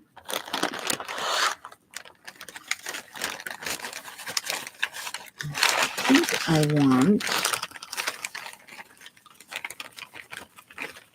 Yep. For goodness sakes.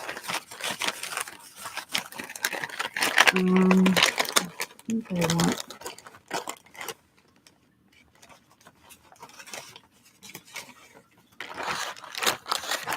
Just some craft.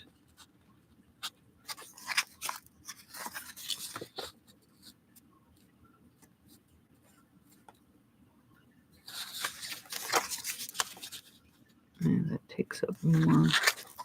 Let's do that.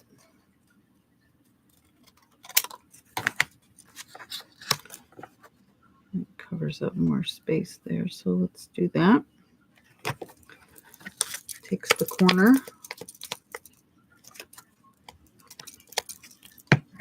Whoop.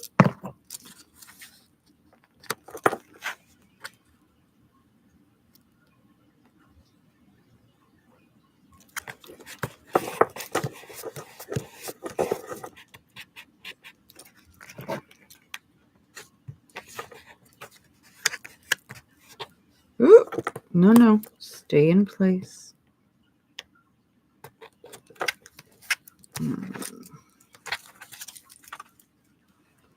I know I want this as a second level on. Maybe this one. Yeah, I like it on this one. Because that tissue stationery, basically, that I pulled out is rather plain right there.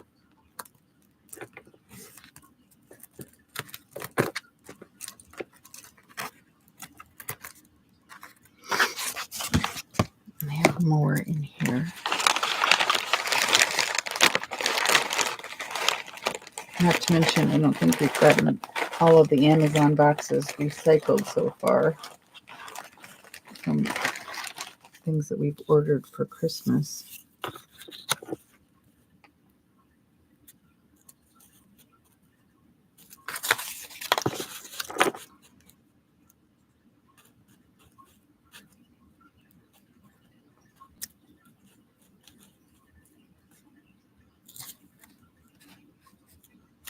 Again. Oops. Not enough glue.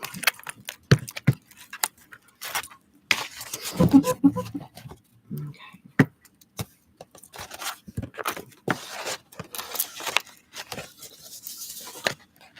Where's Andrew's? 1, 2, 3.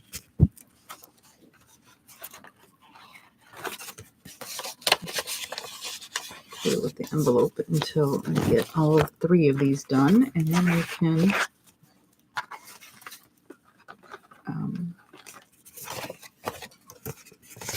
put our little shimmer color over the top on it. And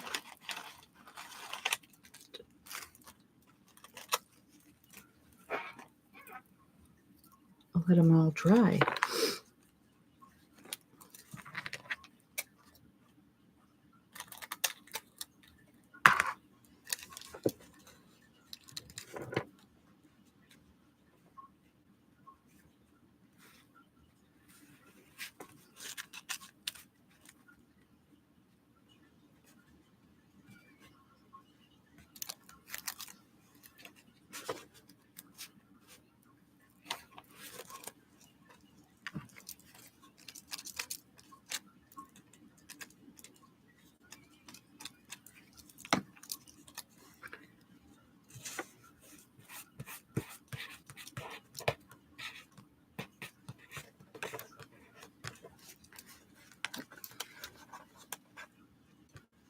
I have found it's important to make sure you get all your little edges glued down when doing this before you actually do apply any kind of shimmery or whatever you're going to use as a top. Thank you, Leah.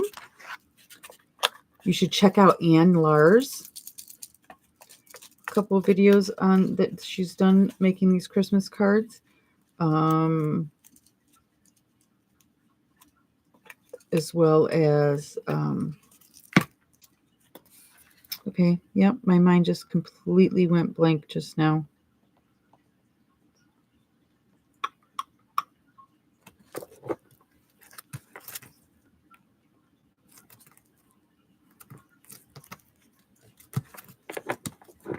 From where Anne got the idea from too. Oh, Louisa Hensel.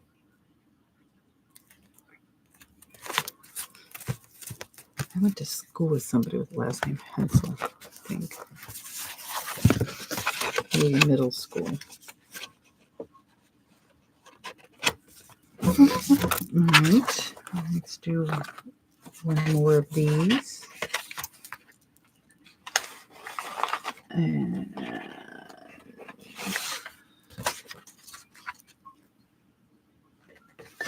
oops. No.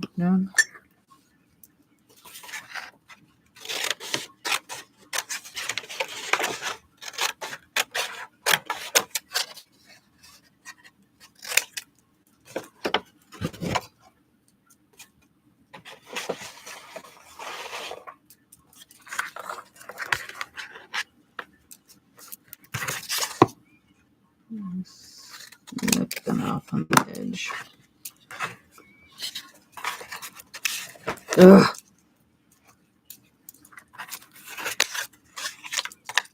Gluey fingers.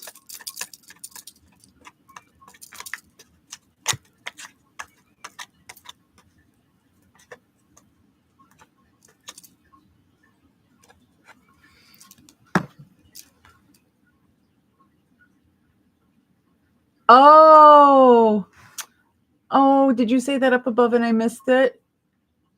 I'm sorry. Well, thank you. Thank you very much. Let me scroll up.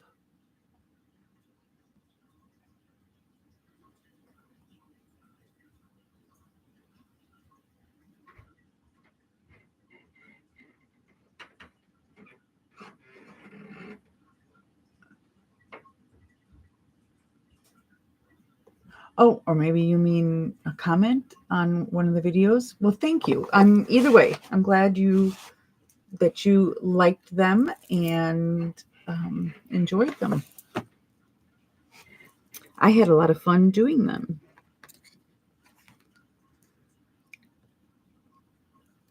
It was definitely something I've never done before. That much drawing and that many videos, every one a day, every day for 12 days. That's not something I have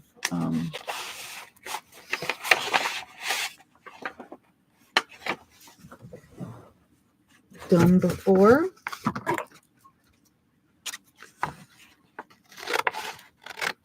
So it was a good experience all the way around.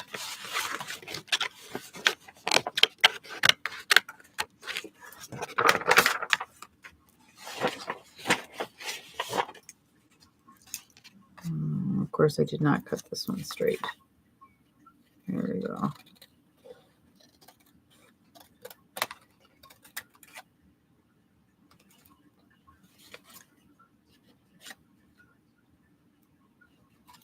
Okay, still not straight. Which side is not straight?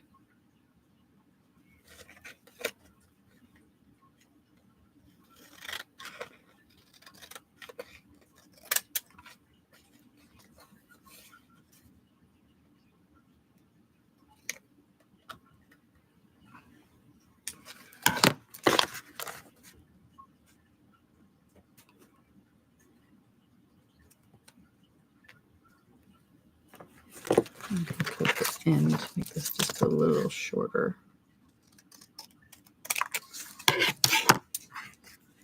Put this up near the top.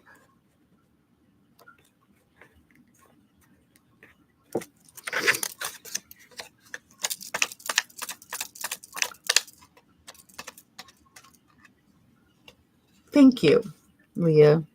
You're very kind.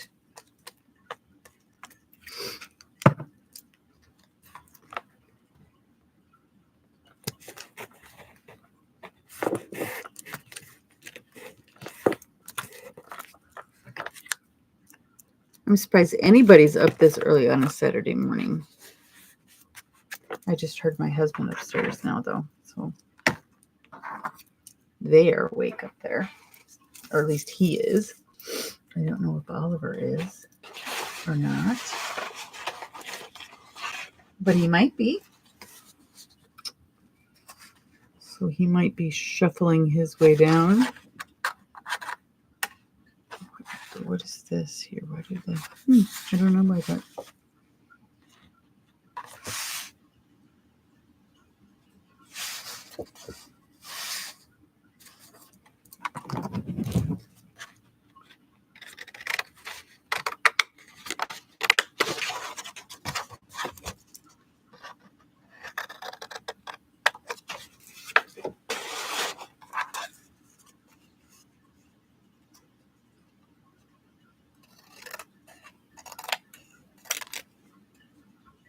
Okay.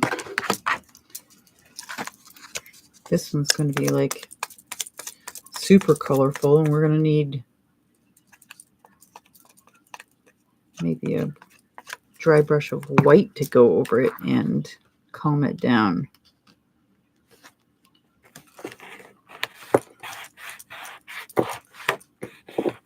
Maybe I'll use that metallic white. It's like kind of frosty. Or is that the color change one? I don't think there's a color change white one. It's the metallic one. It's really more of a frosty kind of metallic-y white, which is appropriate for holiday cards.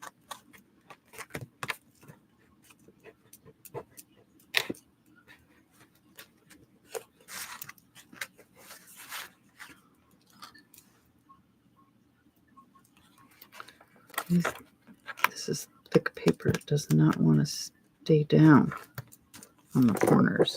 Down. Okay.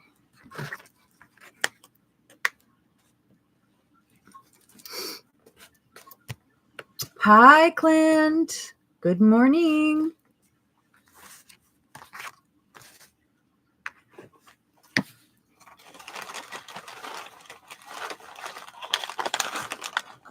I think I have.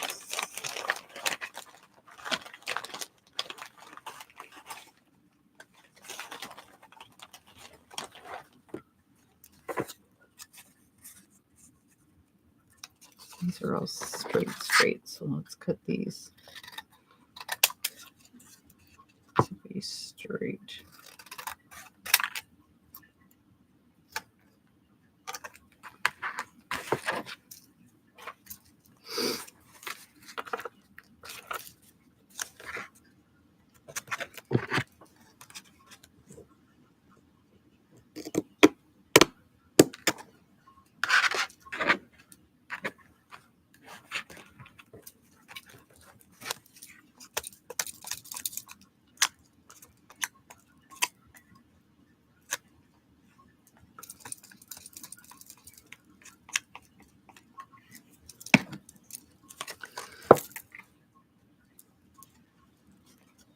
Oop.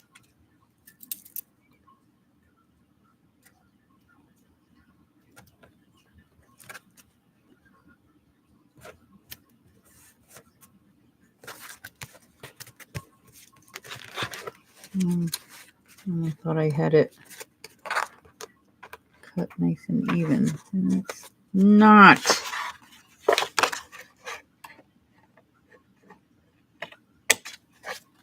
There. Just the teeniest little snip, and it fixes it right up.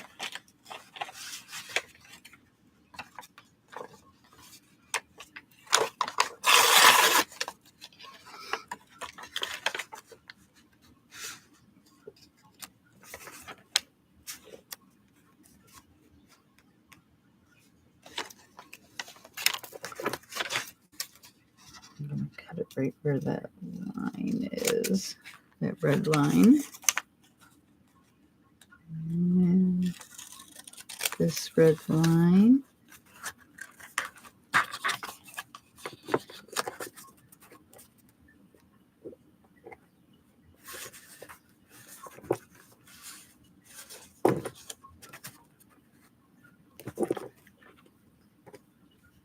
These all line up at the bottom.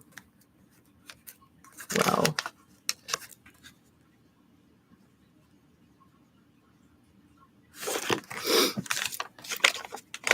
and you could put something horizontal farther up too, instead of just that one lonely little piece at the bottom.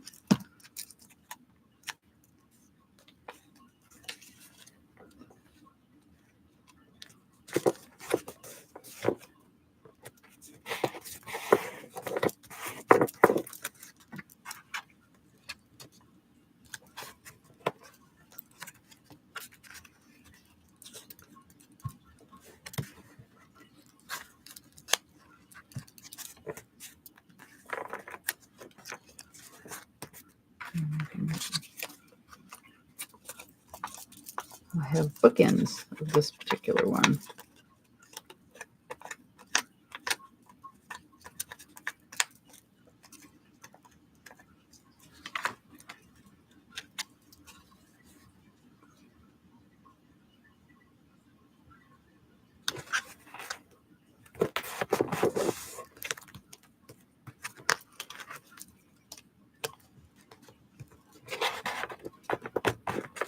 Alright, and then we need something like right there. Maybe I can get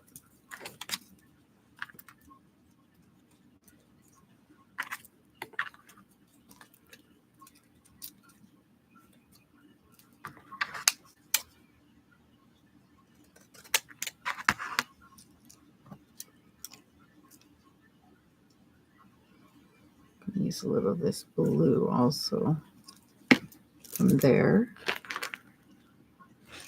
over here.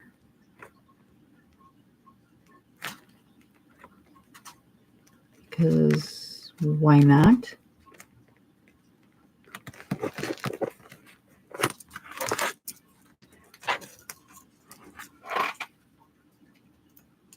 And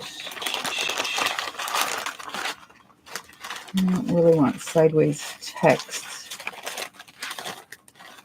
So let's just see here.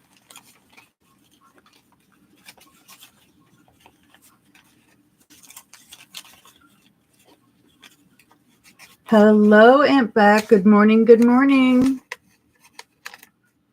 You're just waking up. Yeah.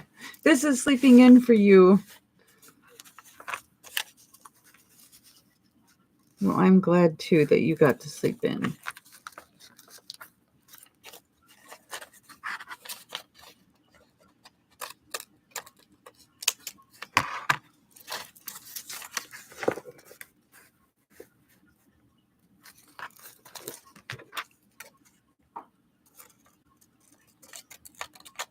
What are you guys going to do today? You going to get out and about?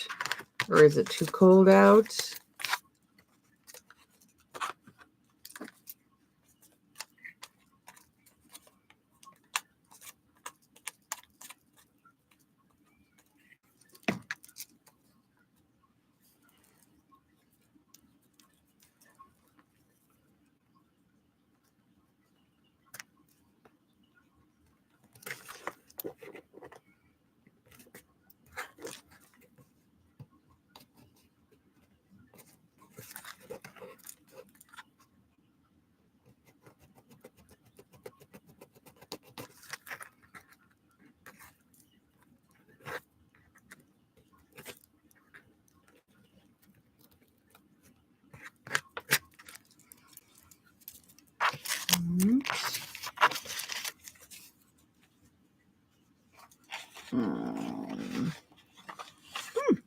No.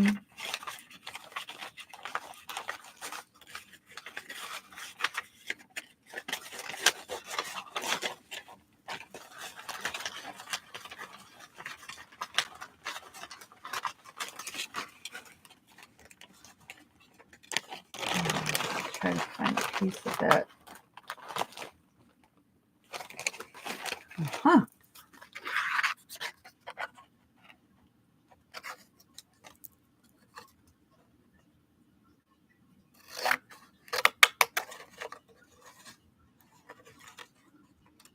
Definitely not a straight cut.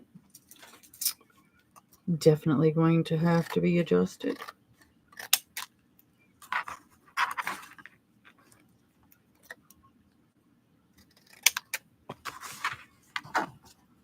This is a piece of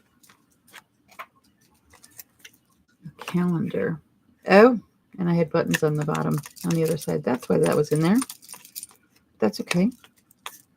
It's okay that I cut through the buttons instead. Just going to stick this up here. And then I want from here, I think I'm just going to cut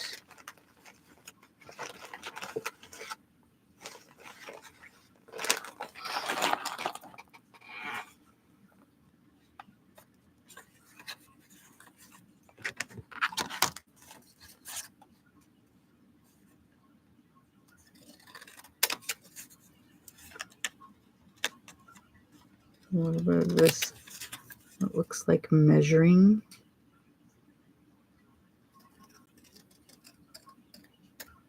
Rulers or tape.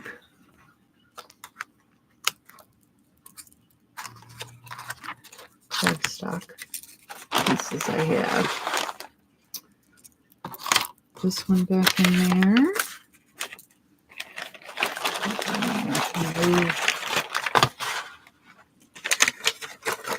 Move these back down to my very, very sturdy. I don't even know what this is. Basically thick, practically chipboard of an envelope that's clothes were sent in.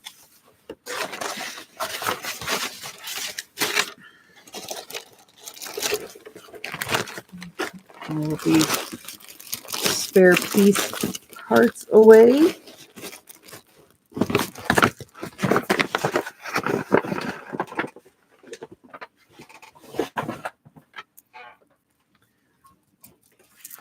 Let's glue this last bit down.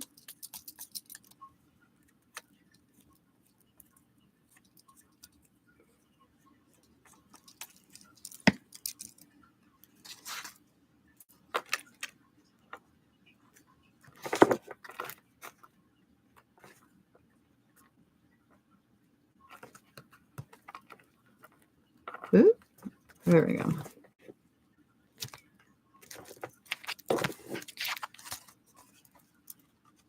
Oh, I don't have. It's okay. It's okay. They don't have to have. All right. So I think we're going to do this one at a time and do it with the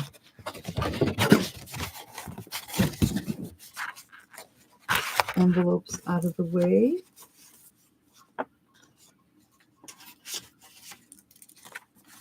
This is the first one I had done, so it's must have the driest glue.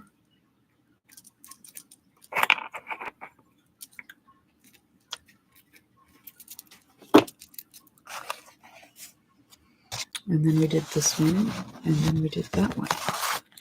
So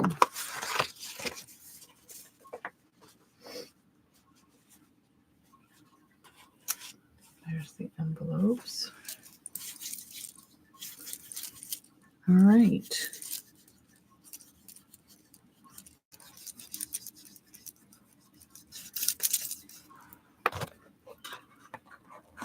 You can see there's a little bit there.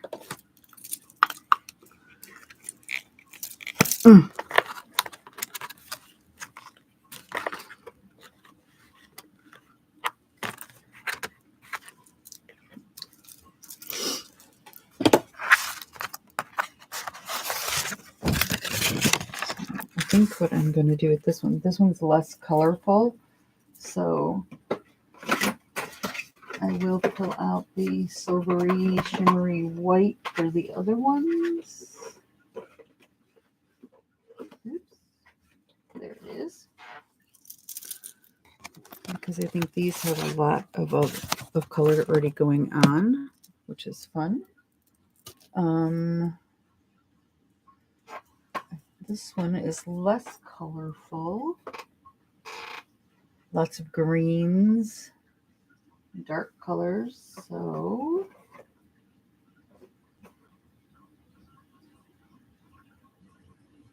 maybe we will use the gold for this one. This one's still got its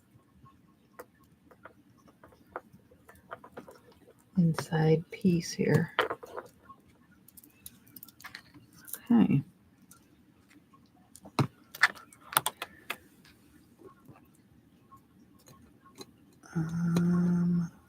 Let's start with just dry brushing.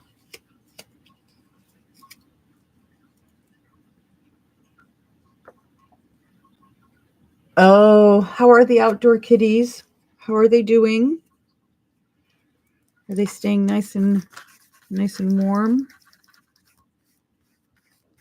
in that wonderful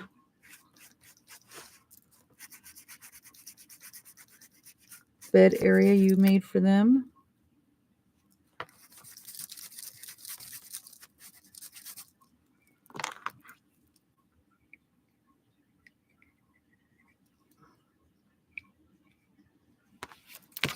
Oh, don't spill, don't spill.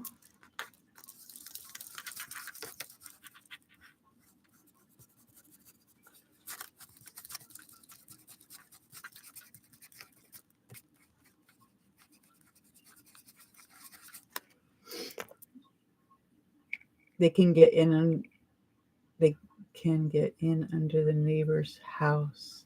Oh, they go there too? Okay.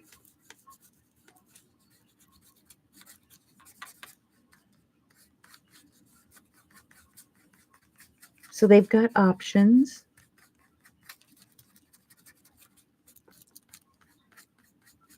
Staying warm is the important thing. Although I know it's not as cold down by you as it is in some other parts of the country. But, you know, for those kitties, just like for you, it's cold.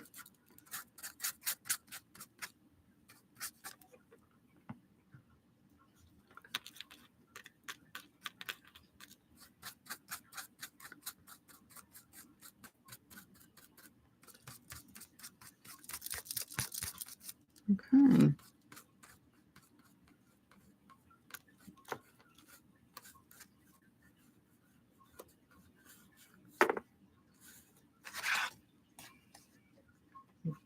one that can sit here and dry. I think we're done using that, so.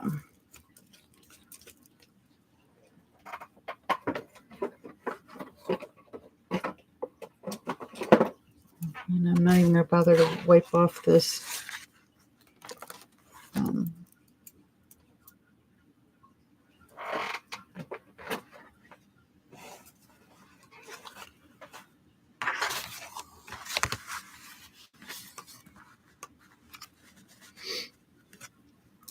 paintbrush. I'm just going to go ahead with the, it only got down to the 40s. Well, that's not bad. I don't know what it got down to here.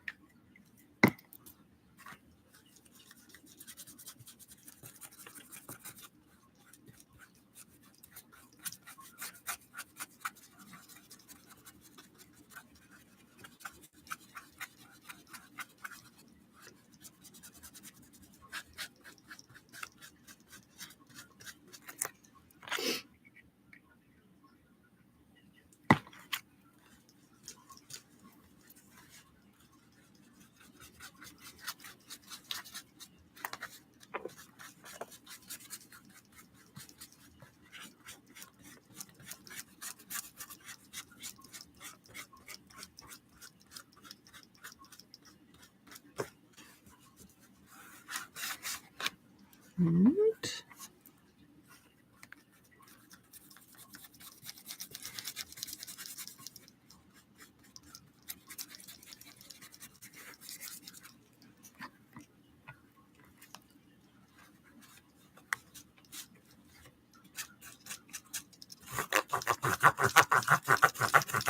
that's a funny sound. Painting sideways over corrugated cardboard instead of going with the grain just to hit the highlight of the top. And it sounds super silly.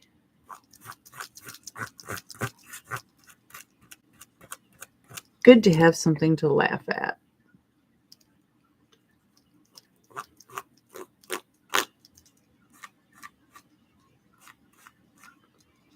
I'll try to do a little, not all, of the vertical lines.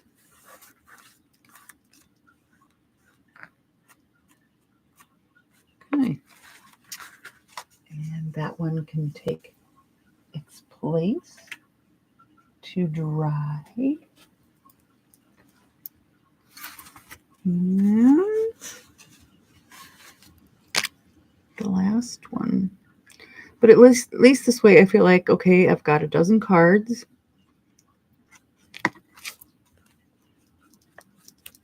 And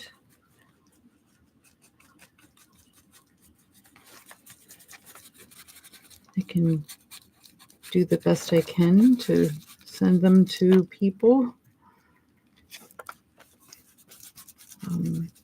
I don't know if I'll get any more than these 12 cards done, but maybe.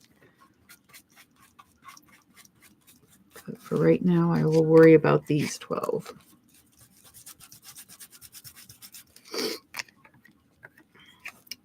So I don't want to offend anyone if they don't get one of my holiday cards. I'm just not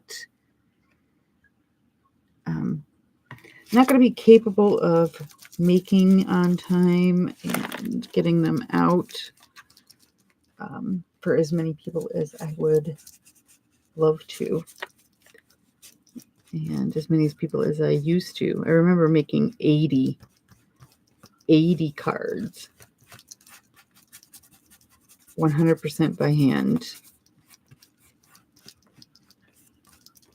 in the past, and that is just not me anymore. Not me.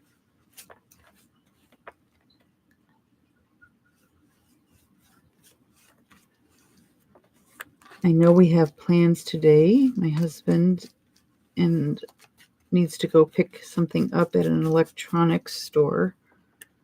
And Oliver likes to go for car rides. So in order to combine those two things, I'm going to go for the car ride too. So Huppy can just run in real quick and pick up what he ordered. And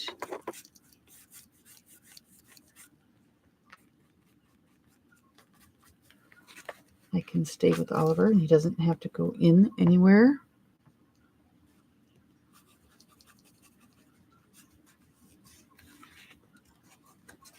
Okay. So that is the last one for right now.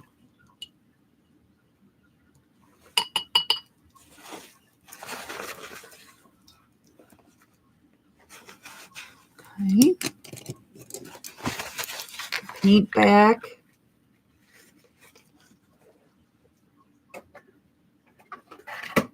I need to actually just put it down and put this paint into my paint. Take them out of the box and put them into the paint tea cabinet, but I haven't yet. So let's go through and look at all these. These are the ones that were just made.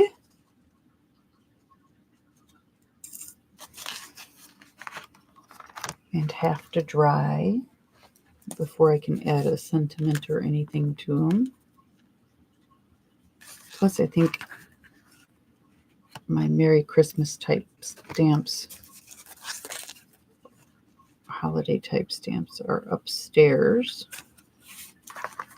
And I'd have to go get those and bring those down. Oh, I really did do a good job on, oops, that one's really, yeah, it's got more in it.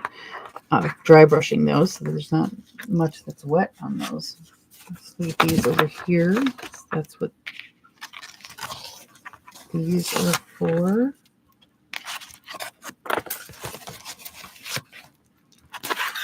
Those can dry. And look at what we did. The first, let's see, where were the first ones I did? These two?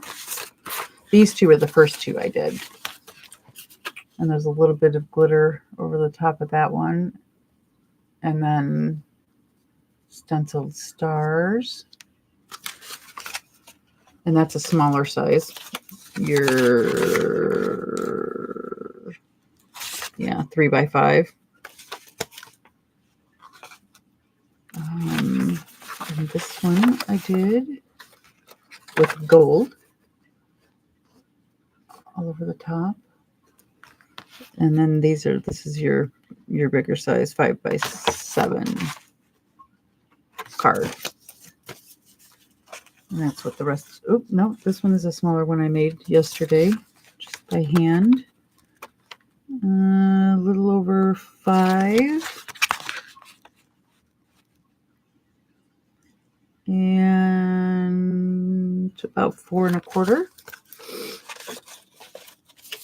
And I just folded scrapbook paper to itself and glued it together, folded it into fourths and glued it together. And made this card. And then this one has the red insides as well.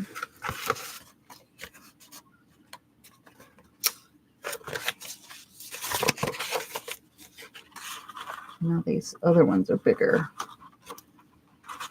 the 5x7s. Another one from yesterday. Actually, I think this one opens this way. Yeah, so like so.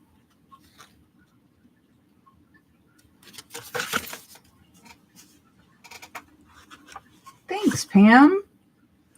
Whoop.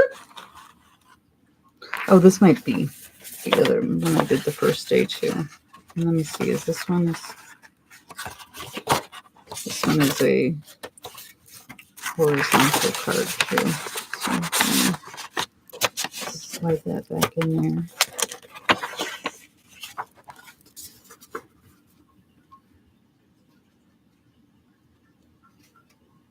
And that one I did stencil over the top with both gold metallic and silvery white metallic paint.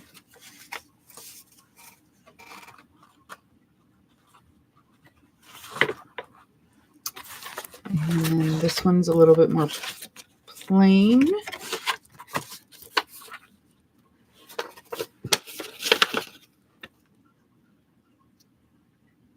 But it's also a vertical card. And a sentiment or not can be put across the middle.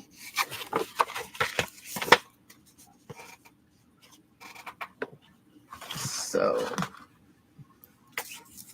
I think that is all I am going to do for now, because like I said, my cards that are, or my stamps that are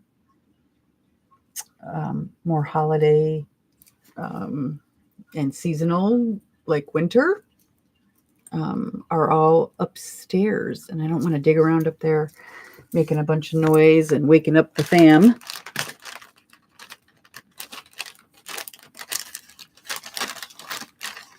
And just trying to get a wipe here to wipe off my fingers.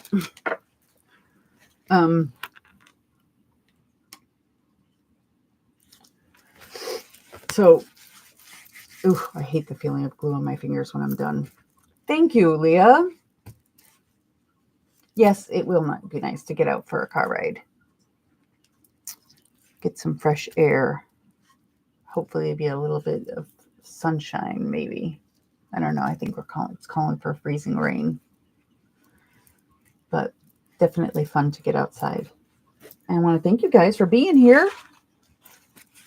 Hanging out with me this early morning, Saturday. And I'm sure I will see you guys